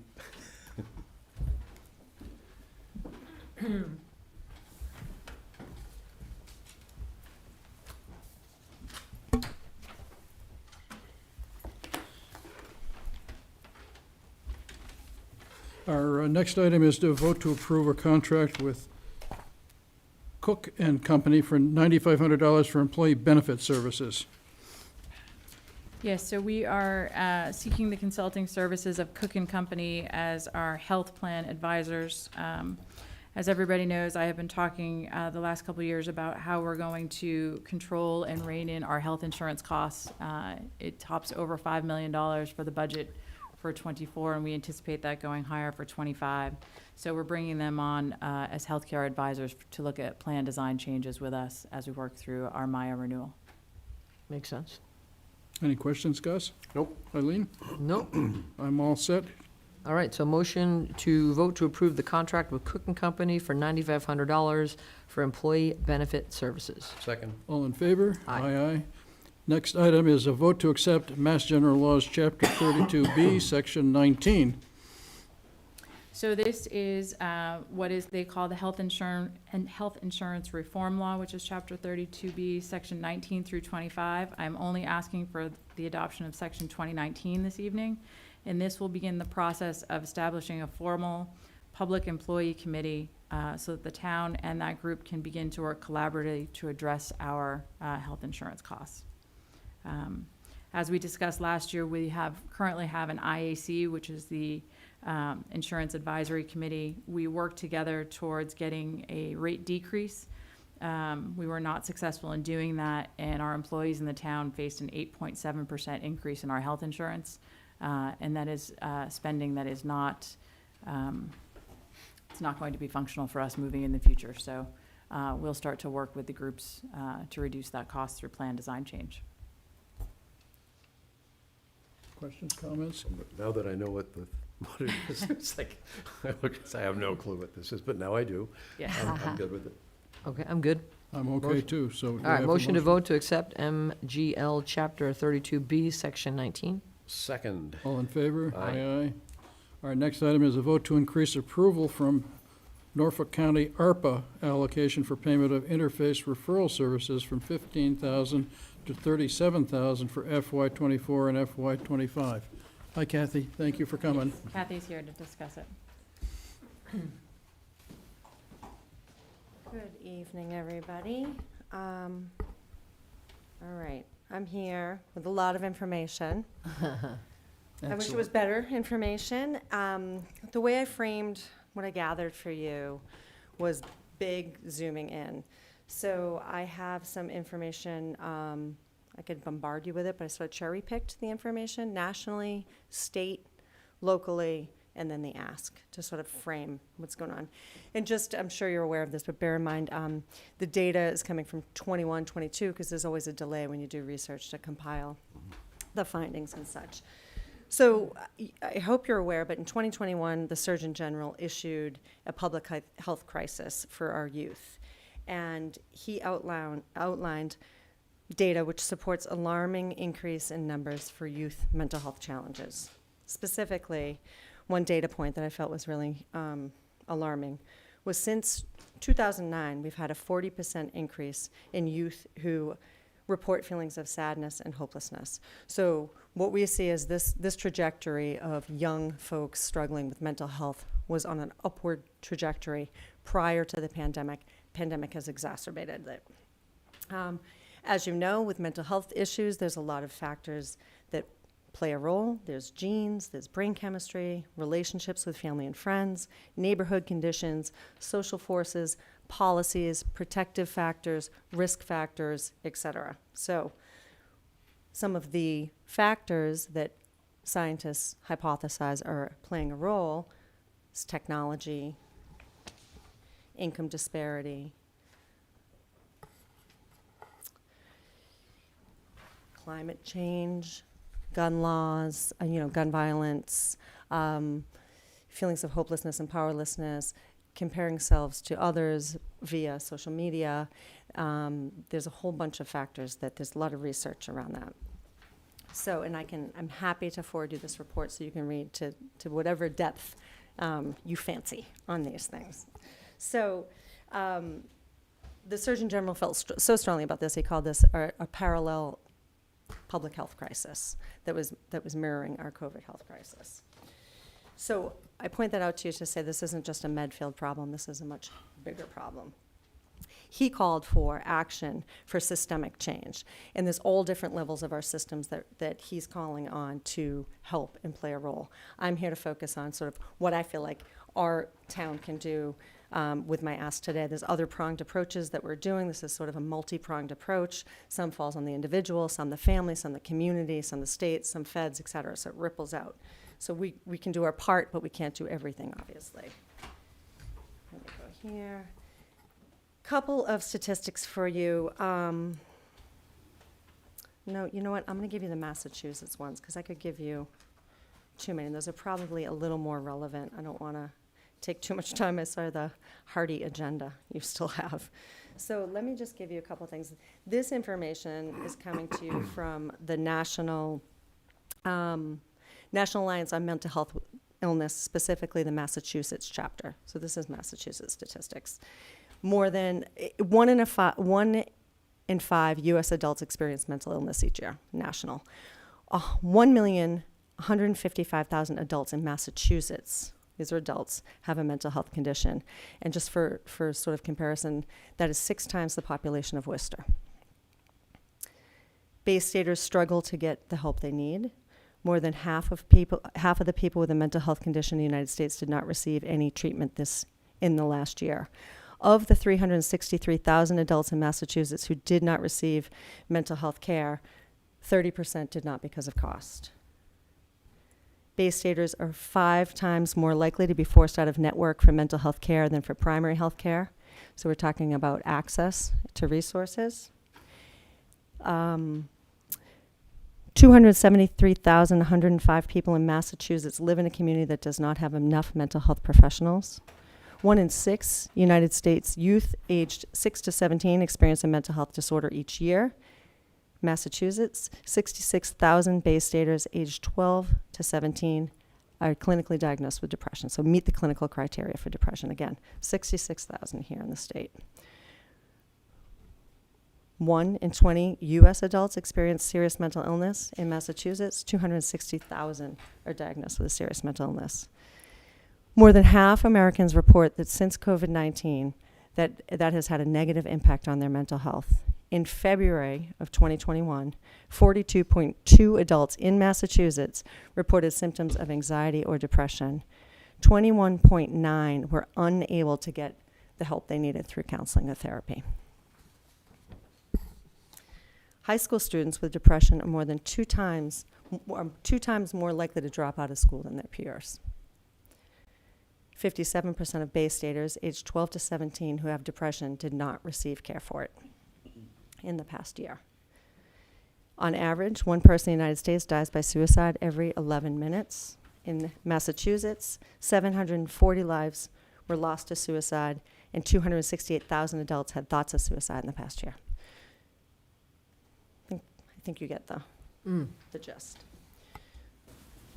So, what have we done? There's lots of things people are doing. There's lots of stuff the school's doing. There's lots of stuff the community's doing. Certainly Medfield Outreach is doing a whole bunch to support folks. We have our suicide prevention efforts happening this month. Lots of people are doing lots of great things. One of those great things that this community has brought to our residents since 2017 is the Interface Referral Line. Interface Referral Line is, the best way to describe it is it's sort of like a concierge service. Any Medfield resident, because we have a contract with the William James Interface Referral Service, can call a number. They've increased their hours, they've increased their staff to talk with a trained mental health professional to figure out what they're struggling with and how to access help. So the first step is intake. You call and you speak with a confidential intake staff person, and that's generally a good 20-minute call. And that's a gathering of information and sort of an assessment of the problem. 2, you're matched with someone who's going to source and look for sources to treat that need. So that's your counselor match. And again, these are mental health professionals, which is differs this service from other services that are competitors. So a referral counselor gets in touch with the caller within the first few days and gathers any more information necessary and starts the search for potential matches. Matches would be things like proximity, times of day, preferred gender of therapist, insurance matches, skill set of the therapist being sought for the issue in need. 3, follow-up. So the caseworker, if you will, reaches out to the caller, gives them 2 to 3 matches that meet their criteria, and are asked to make contact with that provider within 1 to 2 weeks. 4, within about a month, that worker follows up with that family or that individual to see if they got the services they need, and they help them from there. So, really important, because many people who are struggling with mental health take a while to take that first step, to ask for help. When they do, they're typically overwhelmed. They don't quite know how to navigate the system. There are shortages in professionals. There are increasing shortages in that since COVID, tremendous amount of professionals and care providers turn to fee-for-service only, thus making it even more difficult for people who don't have means to access the treatment they need. And we know that there's people who are disproportionately impacted by things like mental illness, substance use issues, homelessness, et cetera, et cetera. So, Interface has been well used. That's why the price is going up. They base the price on who's using the service. I brought with me reports. Are there any questions yet? Well, so I do yeah. have a question that, Yeah. as you bring this up, especially the age group you're talking about, does someone who's 17 actually know if they're having a mental health issue? Like, you know what I mean? Something might not be right, but would they be able to even know that this would be defined as mental health and this is a number I can call? So I think that's a great question, and I don't know that I can answer that definitively, because I think it depends. Yeah. And I think that one of the things we're seeing, which is a good problem, but a costly problem, is that the younger generations are getting more comfortable talking about mental health. They're being better educated about it. Schools are doing a better job talking about it. Communities are doing, prevention efforts, right? Parents are starting to talk about it more. We're doing a lot of kind of education and prevention work that has increased the dialogue around these issues, thus increasing people looking to access these resources. When we look to our older generations, there's still a lot of stigma, there's still a lot of, Yes, that doesn't apply, just ignore it, rub some dirt in it, it'll go away. That's not where we are right now. For right or wrong, doesn't matter, that's not where we are right now. There's difference in this generation. Good. So they are seeking treatment and talking about mental health with much more ease and much more often Good, than good. before. So sometimes they know, sometimes they don't know, and it takes other people looking out for them and noticing changes in behavior that alert someone. And we do a lot of trainings on suicide prevention, like how to spot signs for someone who's struggling. The schools do a great job with SOS trainings, signs of suicide training. There's trainings for adults, there's trainings for kids. We're going to offer some in the community over the next month or so. We've done already, and we're going to do more. So sometimes it's someone else noticing that a loved one is struggling that alerts them to the fact that there's a crisis. Okay, thank you. Sure, you're welcome.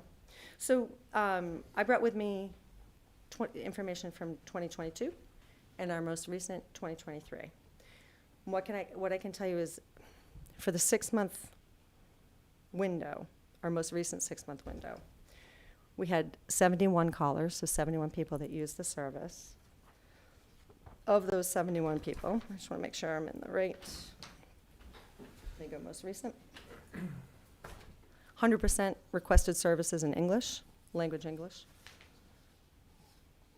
We have a split almost down the middle, slightly more females than males seeking services, the gender of the person served, so not necessarily the caller, but the person seeking services. Interesting change from the 22 data to the 23 of the most recent, younger people, and I mean younger kids, seeking help. And that's something we've noticed in our office as well, in Medfield Outreach. So for example, I want to make sure, again, I'm looking at the right numbers. In 2022, this snapshot as compared to the snapshot in 2023, we had children 6 to 12 years referred for services at 30%. 2023, 40.8, okay? Teenagers, where we expect some teenage angst and some difficulty. In 2022, 13 to 17-year-olds were 26.7%. 2023, 36.6. Adults, 25 to 59. 2022, 25% even. So a quarter of all people calling in 2022 were adults. That number's gone down to 14.1. So calls are up for younger people. Adults are faring better. Kids are faring worse. Gender, as I said, is split. Is that true in actual numbers? The fact, I mean, if certain demographics are going up, but mathematically someone else is going down, the mere fact they're going down as a percentage doesn't mean they're doing better. I mean, in other words, if you had the same number of adults Yep. in 2022 that called, Yep. as called in 2023, yeah, as a percentage, because Yes. if I look at the increase in the charge, that's more than doubling, which would suggest that I'm guessing the calls have approximately doubled or some. There's probably some growth in rates. or something. 20%. Calls have gone up 20%. That's from the last reporting point to this. But what they're charging, I'm not really arguing about the numbers here, Yeah. but they're charging more than 100% more. No, I know, and I thought about that too. This is for a 6-month mark. So what's not in here, so the rest of 2023, I won't get until December. So the rest, so I don't that's not a full year yet. So that 2023. 20% number you just quoted, is that apples to apples, 6 month to 6 month, or is that up 20% in 6 months over 12 months of 2022? 20% over the last 6 month to the current 6 month. Oh.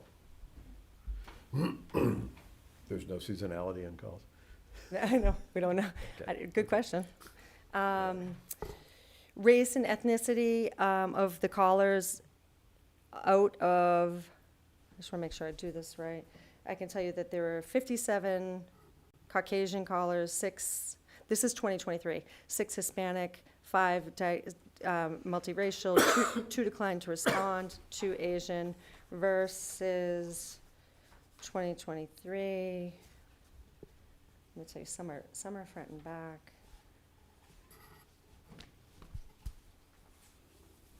Bear with me, I have a lot of pages here.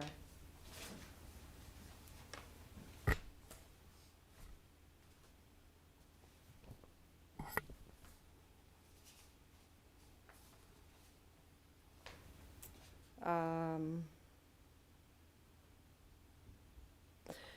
2022, about the same, really not statistical, number 1 or 2 off from, so that's remained pretty stagnant.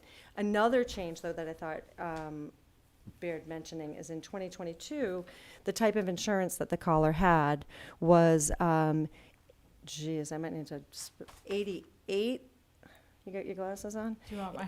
No, it looks like, does that say 88.7, the orange one? That's And he's got glasses on. 88.3. All right, I was close. I was close. All right, 88.3 had commercial insurance, and 10% had Mass Health, and Medicare had, one caller had Medicare. 2023, 97.2 commercial insurance. Only 1 Mass Health Medicaid, 1 Medicare. As I already said, 100% of callers this most recent calling period requested services in English. The majority of people were calling for individual therapy. 1 couples, 1 group, 4 medevals or looking for a prescriber, someone to help them. Prescribers are very hard to find. And 1 looking for a neuropsych eval. Let's see, let me tell you the major issues that are being sought.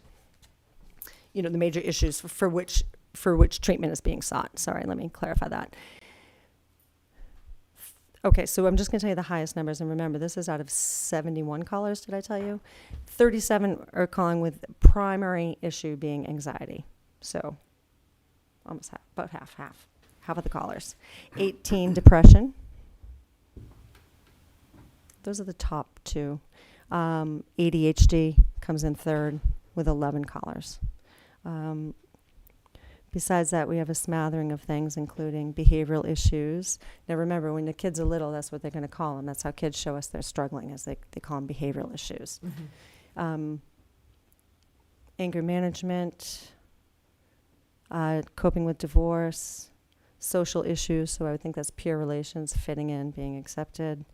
Grief and loss is 7. So, but predominantly anxiety doubles the calls for depression. And that would track with what is being reported and what we're hearing is people are really struggling with anxiety. So I come to you asking for the town to continue to invest in the health and well-being of its residents. This is not a staffing thing. This isn't me sitting before you asking to grow my department or this is me asking you to fund access to a way for big masses of people to get access to a very limited resource, regardless of income, insurance, issue. All they have to do is live in Medfield. And I also think we should consider that we're fortunate to be here asking to use ARPA money, but this is something that we're going to need to think about cost sharing over departments. This isn't just a Medfield outreach issue. This isn't just a school issue. Police carry these referral cards when they respond to any issues. Council on Aging has them. They're down in the lobby here. Guidance counselors use them. You can see the number of referrals from the schools alone. When somebody calls Medfield Outreach and is struggling, we're fortunate enough that we're poised and trained to do some of that work that these folks are doing and sort of figure out what people are looking for and try to match them with a resource before just blindly sending them to interface. We try to do some of that hand-holding and concierge service ourselves. Guidance counselors aren't in a position to do that. Police aren't in a position to do that. Veterans Affairs, this is just something that can reach everybody. So I respectfully ask on behalf of the schools, myself, I feel like I'm asking on behalf of everybody who has a social service component to consider funding this, and also to maybe start the discussion about thinking about how we build this, or something like this, in for sustainability and cost sharing across departments moving forward. It's too big for any one budget. Lastly, I'll tell you that before I came to you tonight, I met with my other fellow department heads of other towns and asked, what are you using? How long have you been using it? Has anyone left Interface to try a sort of competitive product? And Interface is kind of the gold standard. And if you leave Interface, their wait list is so long, you're going to be years to rejoin. Also, I think one of the main components that makes it better is the fact that you're talking to trained psychologists, social workers, interns, people who are studying that and know what to ask, what to listen for, how to refer, and how to vet resources. So again, I respectfully ask that you consider the request to increase the funding for this. Thank you. You're welcome. Questions, comments? So, I'll start with a comment, just so Sure. you know where my questions are coming from. I remember I guess it was the last time you walked us through the interface methodology. It was either 1 or 2 years ago. And I really like what this does, so my issues are not around this expenditure. Okay. And I'm supportive of what you're asking for as far as this goes.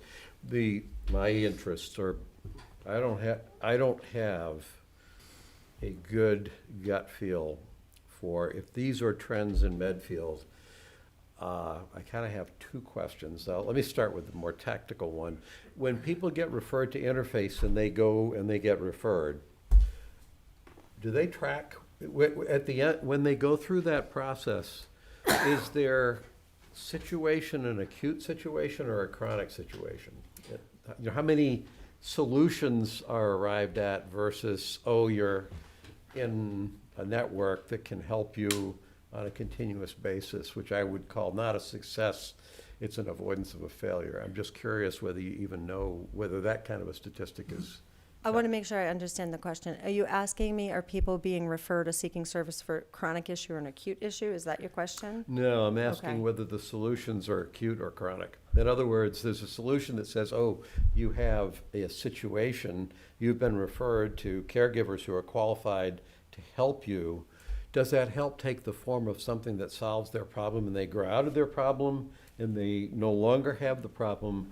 Or are they, in a sense, and this is not, it's a genuine question, it's not a loaded question. Sure. Are they basically introduced to a process and a set of support that they fundamentally will be dependent upon for the foreseeable future with no actual, they're not actually helped to solve their problem, they're helped to endure their problem, maybe is what I'm asking. I think the short answer to that is that really depends on the diagnosis and the chronicity and the outcome. Like we know based on certain diagnoses that with good treatment and proper treatment and evidence-based treatment, one should start seeing symptom abatement within this certain amount of time. We also know that there are other diagnoses, sadly, that are going to trend to be chronic and maybe even. So how does that split? In terms of this service, in terms of treatment?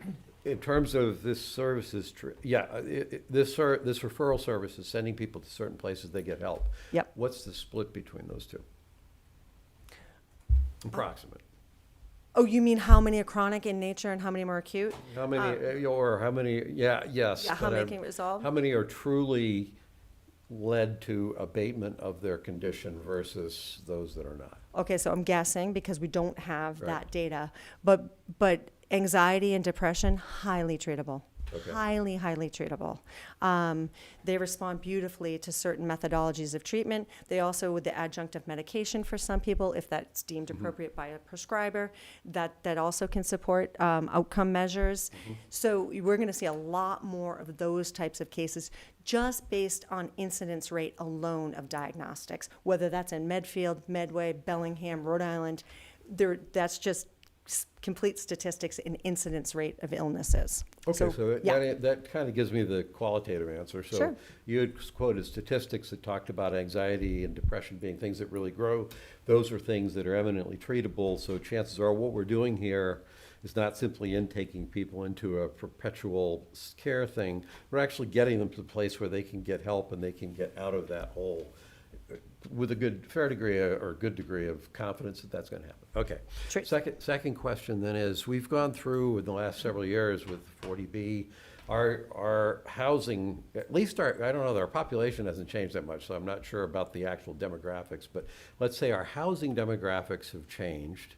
And what I'm trying to get a sense of is, has that change, can you detect whether the changes that you're seeing in the statistics here are actually a reflection of maybe I'm calling it a change in housing demographics, because I can't exactly say it's true population demographics, but is the nature of the challenges that we're facing in the town actually qualitatively different because the sources of the people coming for help might potentially be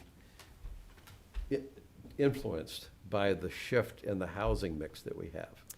That probably is an indirect way of saying maybe having to do with economic status. Yep. Other things like that. So I can tell you that this data doesn't collect that information, but I can tell you from the research we did back in our 2020, the townwide survey, is that when we looked at income, people's level of reported income, which we do not, the interface does not give us that data. I want to be clear about that.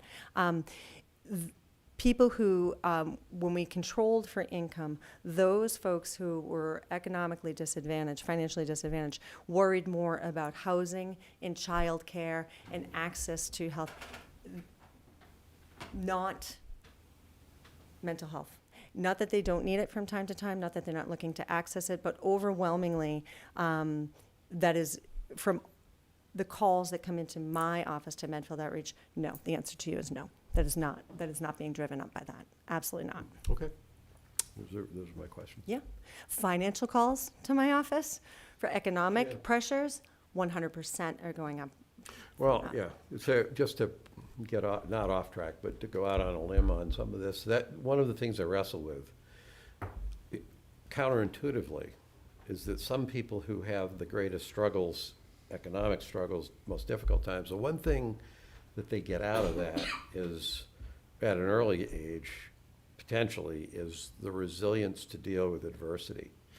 When you get to the higher economic strata, where parents can both afford and wish to protect their kids from all setbacks and difficulty, when those kids get a little bit older and suddenly they begin to interact with the world that doesn't all care about them and make sure they never fall down, they're not, this is me just postulating, they're not actually, they don't know what failure means. They don't know what adversity means. They don't know what it means to be on your own until the stakes are too high.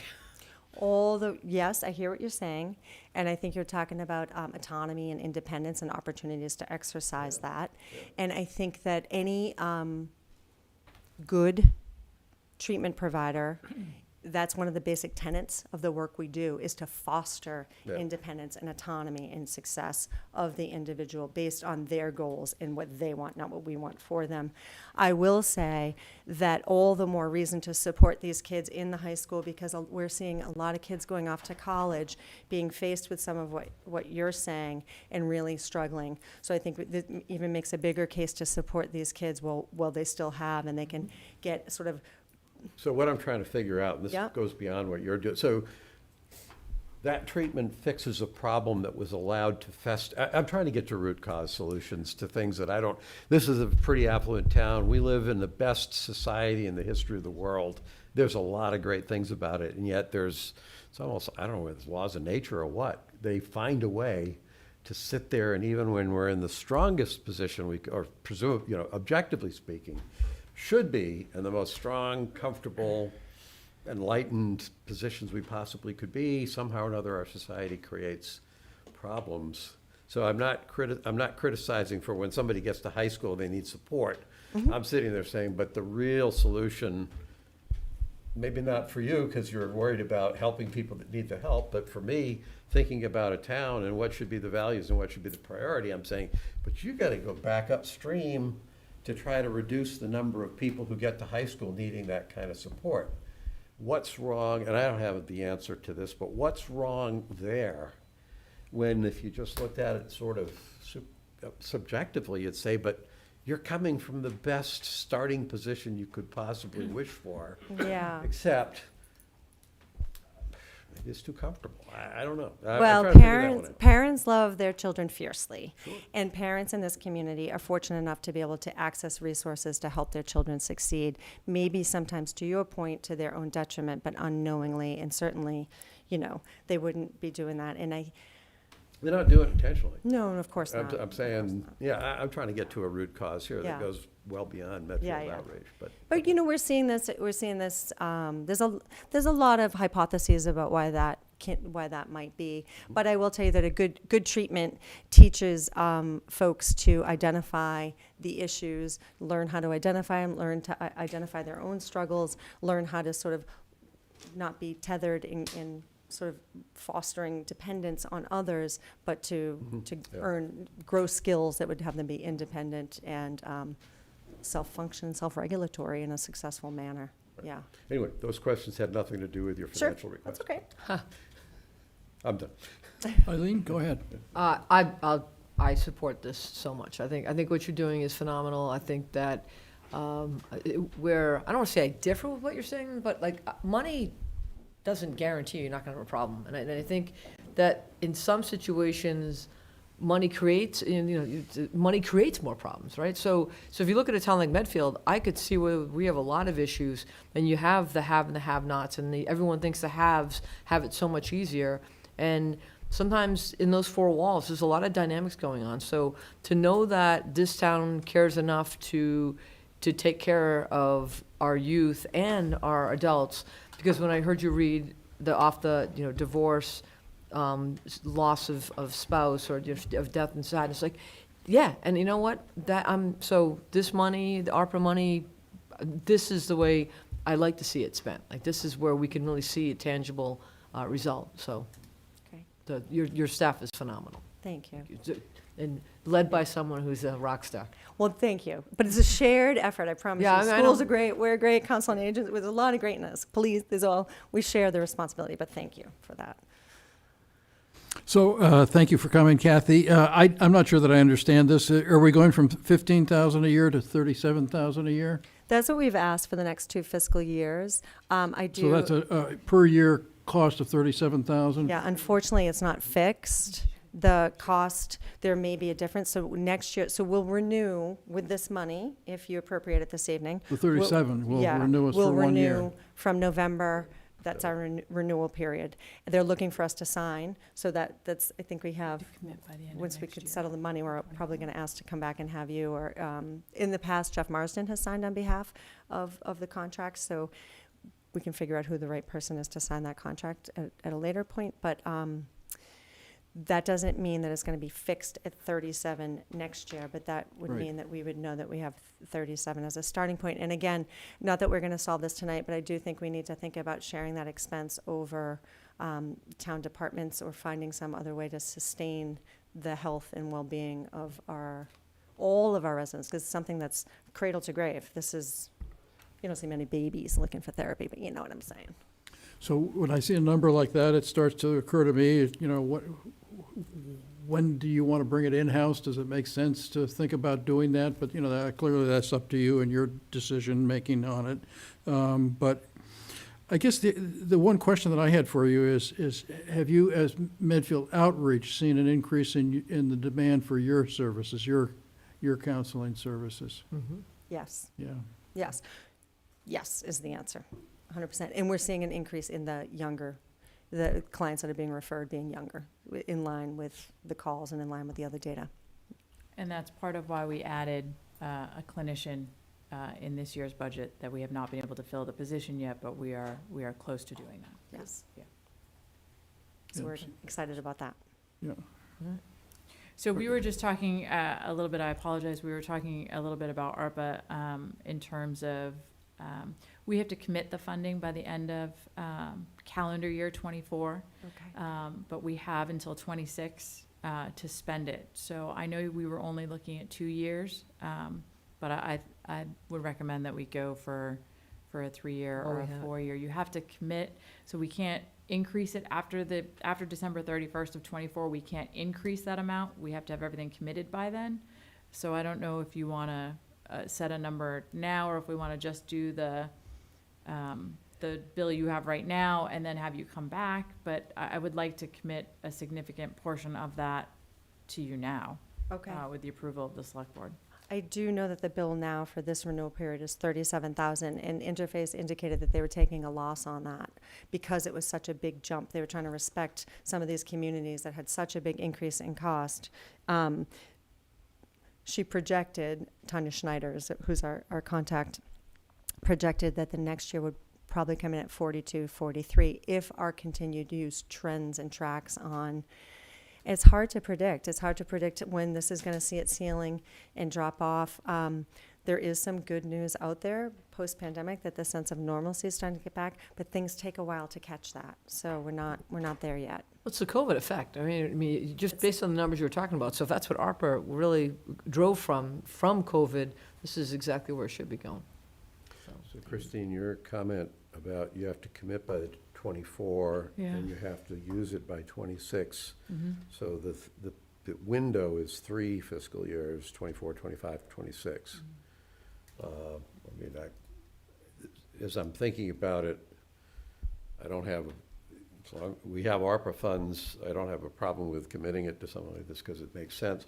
To your point about figuring out how to distribute things with an unspecified likely increased path for the interface service, I would think that making a 3-year commitment at some level gives you a sense of what you have as a core, and as you're trying to figure out how to distribute out to the departments, it gives you an extra year to do it. You recognize you probably have to start doing it because you don't want this where, oh, we're good because ARPA funded it, and then it drops off the cliff, now everybody has to swallow the thing. It's actually more like you'd have time to orchestrate the glide path. Right. But if that's the case, then, I from what I've heard about what this does for the people that need this help, it sounds like it makes a lot of sense. I don't know whether it ever makes sense to bring it in-house. If this is the gold standard, this isn't necessarily the thing that we necessarily bring in-house if this is the best out there. Even if you do some of it on your own, I'm not saying that wouldn't happen, but I wouldn't be averse to entertaining it 3 years. If we have the funds, we know we have the funds. Yeah. That just gives you more time to think strategically about it and to Great. have conversations. There was something called a gatekeeper model that they were trying, which was meaning like someone like my office takes the bulk of the calls and sifts them, right? And tries to siphon off some and only lets the ones get through that you can't find a match. Needham tried that out for a year. I talked to that director at length about it, and they've let go of it, and Interface let go of it also because it became, it wasn't working as efficiently as their service. So that is no longer a thing. So they tried. So how do we go forward with that motion?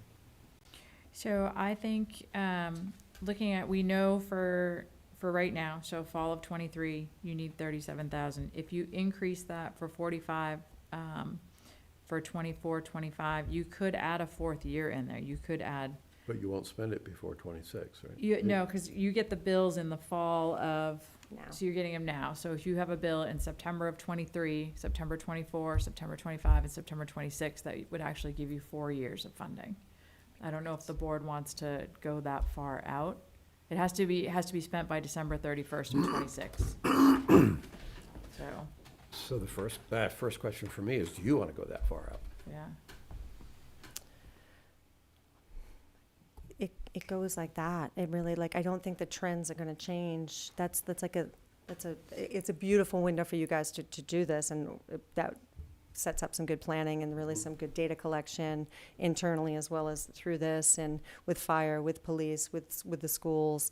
I think it gives us time. I think it's a really good service, and I don't see anything taking its place. I mean, we have the behavioral helpline, right, that the state put out, but they feed back to the community, to the CBHCs, the community behavioral health centers. So it's like taking a big thing, funneling it, and putting it all into one.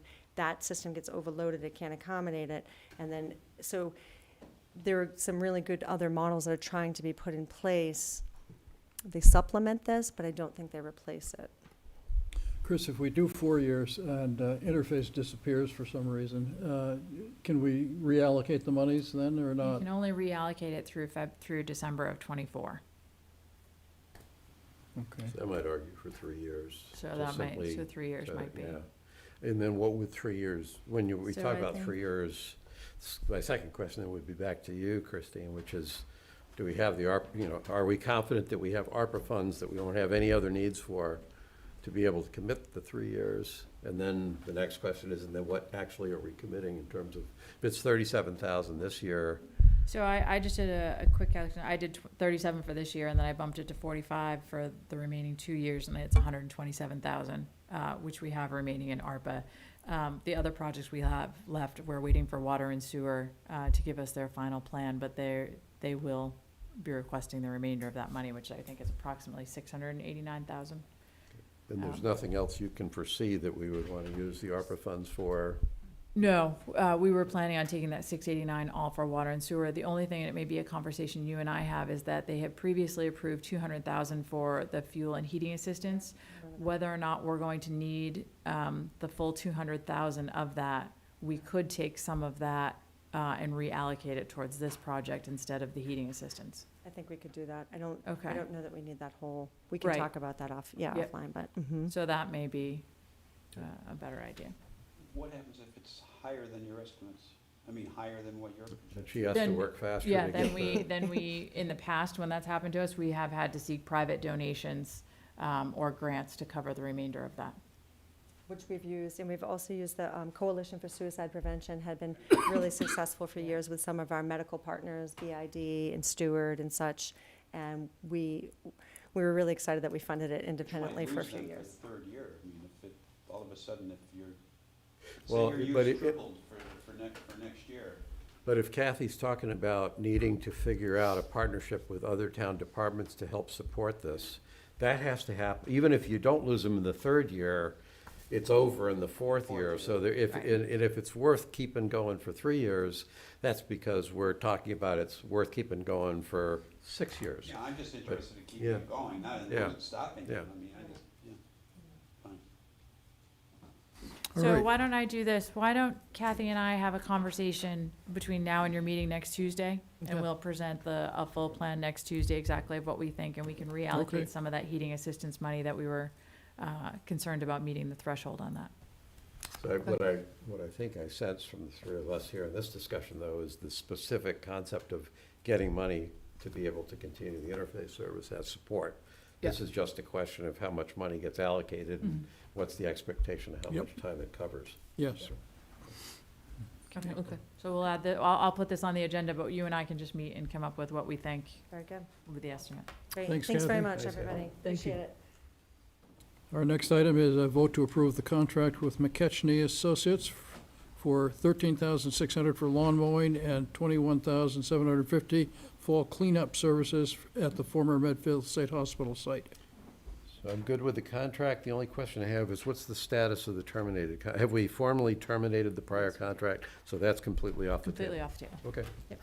that's all I wanted to know. And are we recouping any money from that from him for not doing what was supposed, I mean, there's still parts of the property up there that was never cut, and he's had since June, so yet he got paid in full.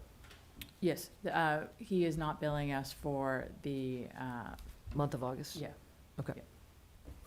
All right, do we have a motion then?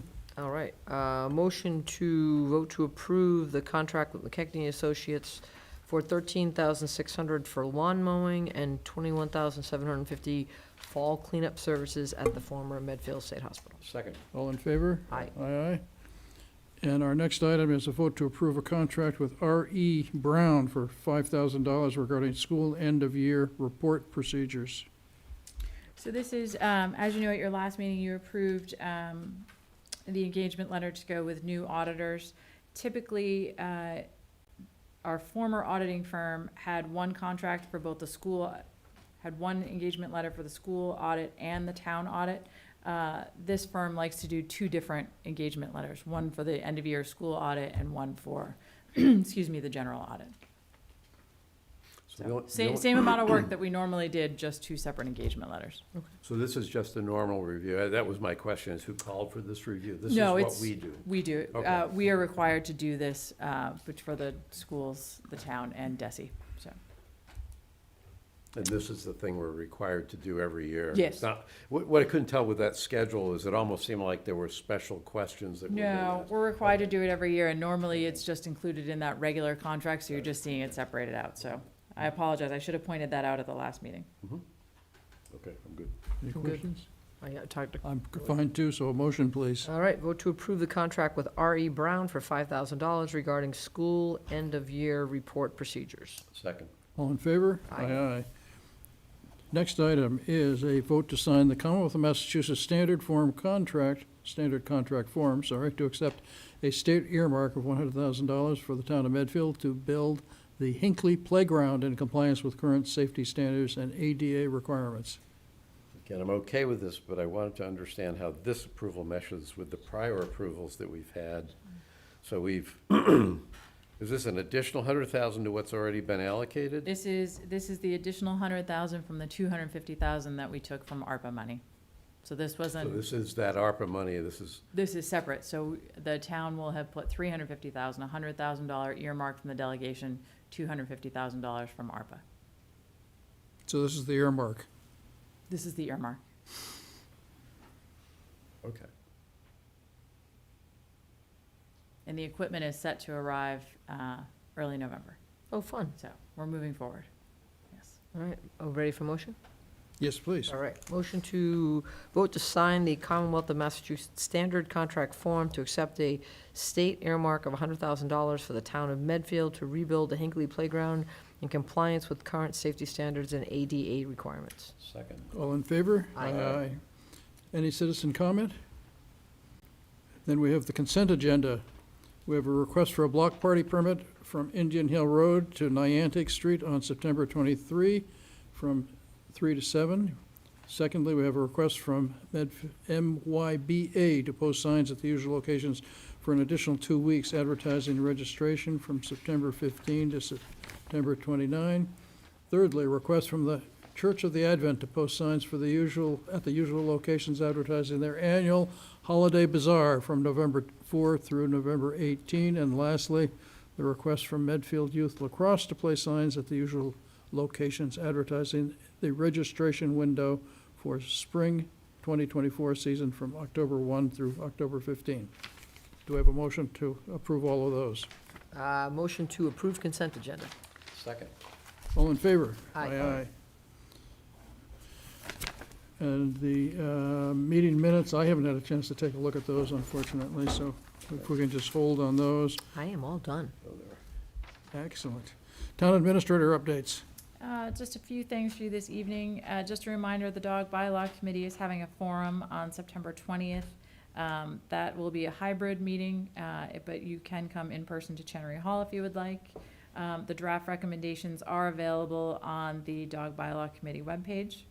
I pointed out earlier, we have a new town solicitor and canvasser webpage. We encourage anybody who is questioning if somebody has a valid license to solicit in town to check that, and please notify us if somebody is coming to their home that's not on that list. Tri-County will be here next week to come in and present the new updated plan for the school. They did receive their MSBA assistance, so they'll be coming in to talk to us about that, as well as the election for the school, which will be held on October 24th in Chenery Hall, and that will be from 12 to 8. And we officially posted today that we are seeking the town greeter and keeper of the town clock. I know there's been some discussion, people recommending for different positions, so I wanted to make sure we got those posted so you can act on those as we move forward. And that's all I have this evening. Okay, thank you.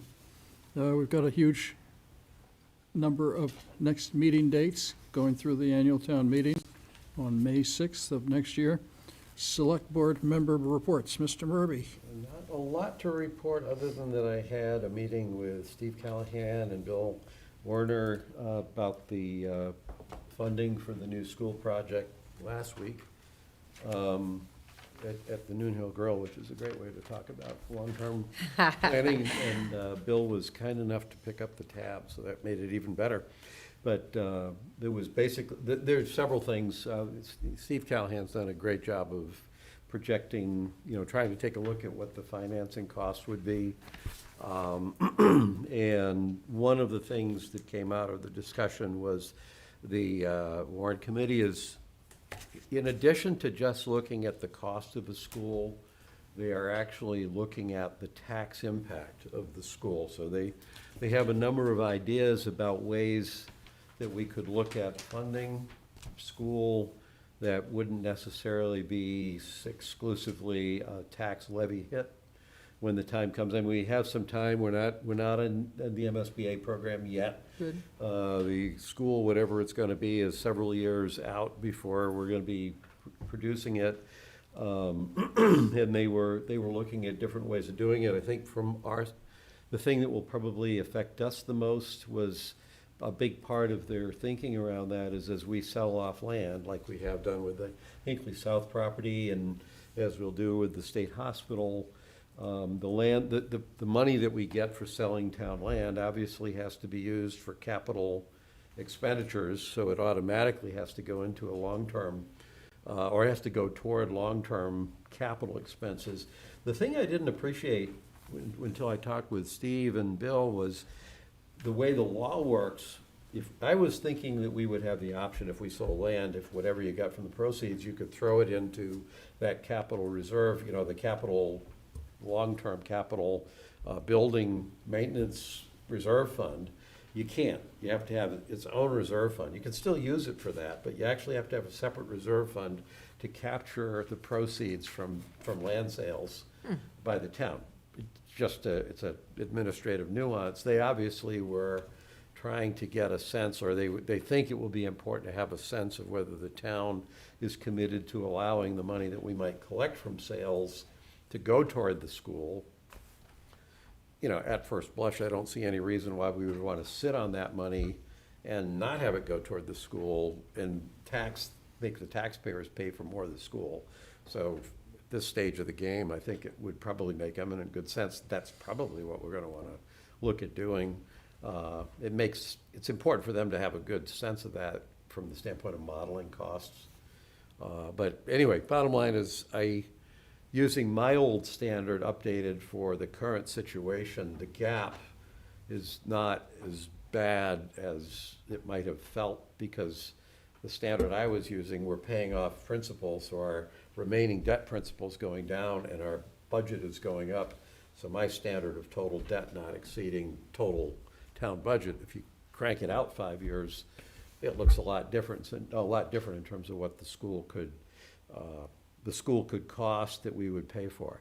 Having said that, I am mindful of two things. One being there is some interest in town, as there has been ever since I moved here 28 years ago, in some sort of an upgraded Parks and Rec facility. And perhaps that will go on as an unmet need for another 28 years, in which case it's not my problem. But then beyond that, and probably pretty close on the heels of that, is a likely upgrade to Wheelock. So however we think about debt and tax burden for this school, we have to be mindful of the implications that might have on longer-term other capital projects that are at least on the horizon. Just not sure how far off the horizon is. So that was, I think, that's the only thing that I did that's noteworthy. Okay, thank you. Eileen? Alrighty, so I actually sat in the dog committee meeting last evening. So we talked a lot about what they want to be bringing up for the forum on the 20th, which will actually take place right in this room. I'm not going to steal their thunder. I think what they're doing is quite commendable. And they're taking an approach of like a crawl, walk, run. They will have something to present to us that we will then decide whether we want to put a warrant in for this May town meeting. But then it's a longer term of, they've been doing research in other towns. They have, I've actually got some data that Frank shared last night from what Newton does, and they have a special dog officer. they generate over $250,000 from different things that they can then turn around and put that money back in. Again, I'm gonna let them talk about, and I highly encourage them to talk about all the things that they've learned, but then reel it back to, but it's crawl, walk, run. The crawl, excuse me, is what we want to have the town vote on in terms of changing some things in our charter. And then the Charter or walk. bylaw? The bylaw, excuse me. I knew when I said that, I said the wrong thing. And then the walk would be some things we could be doing to make it a little bit easier, or attempt to, in these areas that they're going to have for off-leash, things that we could be doing for a little bit more control, which would help what they're asking for a change now. And then going all the way down with looking for medallions, looking for designated dog park areas, things, but not things that they want to change overnight. But I thought it was really good. I think they've had really good discussions. They've talked about a dentist that actually funds dog parks, and Mark Farrell can talk about that next Wednesday evening. Just really interesting bits of data that they've collected from all around the country, and learning what other towns have been doing. So that was, thoroughly enjoyed the meeting. So Eileen, can I just I'll just give you a quick reaction, having looked at the draft bylaws. There's two things that really jumped out at me, and I'm just telling it to you because this is the one opportunity I have to do it. I didn't see anything about accountability, dog owner accountability and incidents, and I didn't see anything on reporting. So maybe they're there You will, now, yeah. but I just want you to hear that, because this is the only opportunity I probably have to tell you. And Yeah, no, I think that they're doing a really good job with, and Okay. again, I don't want to steal the thunder, but one of the decisions they're going to make is going to make it very black and white, which then gives the police and the Jenny Cronin more teeth and some people may like it.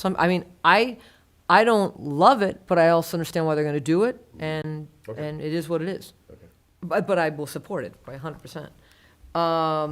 And then I had a chance to go to Officer Robert Flaherty's retirement, because I don't think we've had a meeting since. No, we That's haven't. it. Yeah. And all three of us were there for that. Such a nice man. He's such a nice man. I mean, I didn't really get to know him, even though I've lived here a long time. I haven't been pulled over, so. But I've always heard just such nice things about him. So to go to the retirement, get a chance to see his coworkers, his former coworkers, his friends, his family, it was just very nice. So I certainly wish him the very best in his retirement. We had an Affordable Housing Trust meeting last Thursday. Really good discussions between, 441 is going down the course, so it's going down, waiting for some things coming through for the state. But Newton has been continuing to pursue some group homes. One of the things he did bring up, and I'll put this out here now, is they would love to be able to, from a group home perspective, to have, and I told them, it's not something we can answer right now, but it's food for thought. When we look at the Arboretum and Trinity gets things going, would there be the ability to cut off a portion of that? And like I told them, I know we have aspirations for what we want to do for that land, but would there be a section that we could say, okay, this is the corner that we could potentially dedicate for a group home, and then build a group home right there on that land, which should be fantastic in terms of the resources that are there. Just food for thought. It's what came up last week.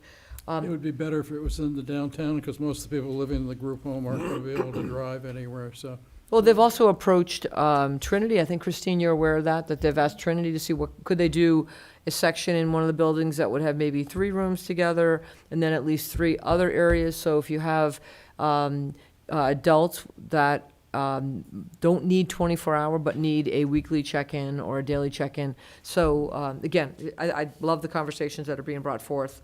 And then Habitat for Humanity. Kerry couldn't make the meeting, but we do know that there are 2 spots in town that a home could potentially be built. So there's more work to be done with that's town-owned land that would in the residential neighborhoods where homes could potentially fit, or a Habitat for Humanity What's home. the target? That's not affordable housing. What is that? Nope, that's just it's affordable housing, but it's built by Habitat for Humanity. All they look for is land in towns.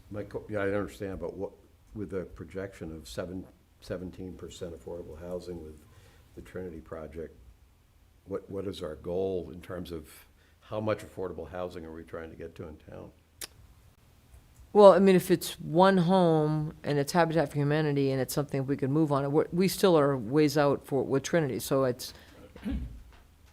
so, So is this so I'm trying to understand the thought process. well, so, This is the idea that we're ways out for Trinity, and even though Trinity will put us 7% over the 10%, we still need homes to keep safe harbor? well, Is that- it's one home for Habitat Humanity, and I think it's a spirit of, I mean, they look in each town, can they build something? And I don't think Medfield wants to put their hand up and say, no, not interested, because I don't believe it costs us anything other than residential space that we have right now that we're not using at all.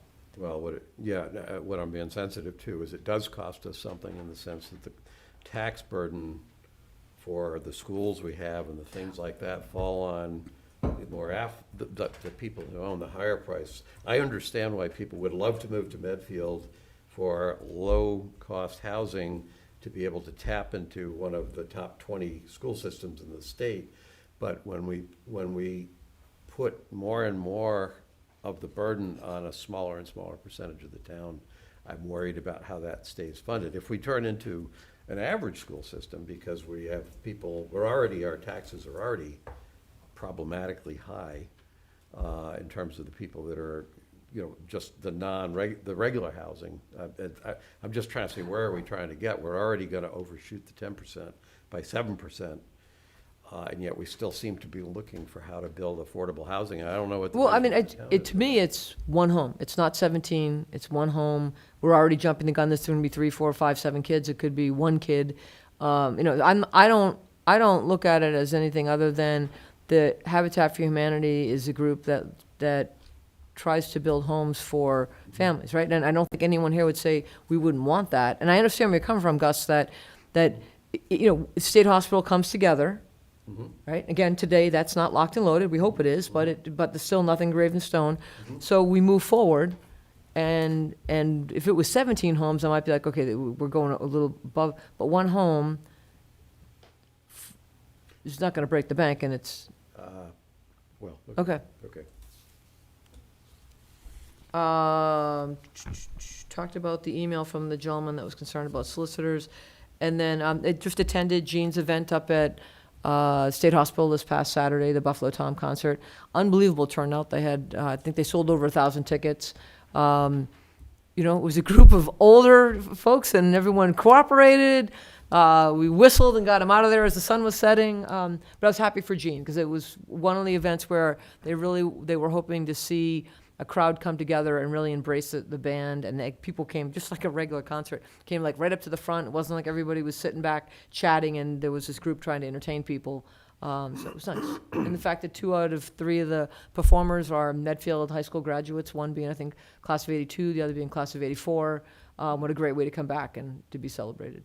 So kudos to Buffalo Tom and to Jean and her whole group. Glad it went well. And I think That's that it? is that. Yep.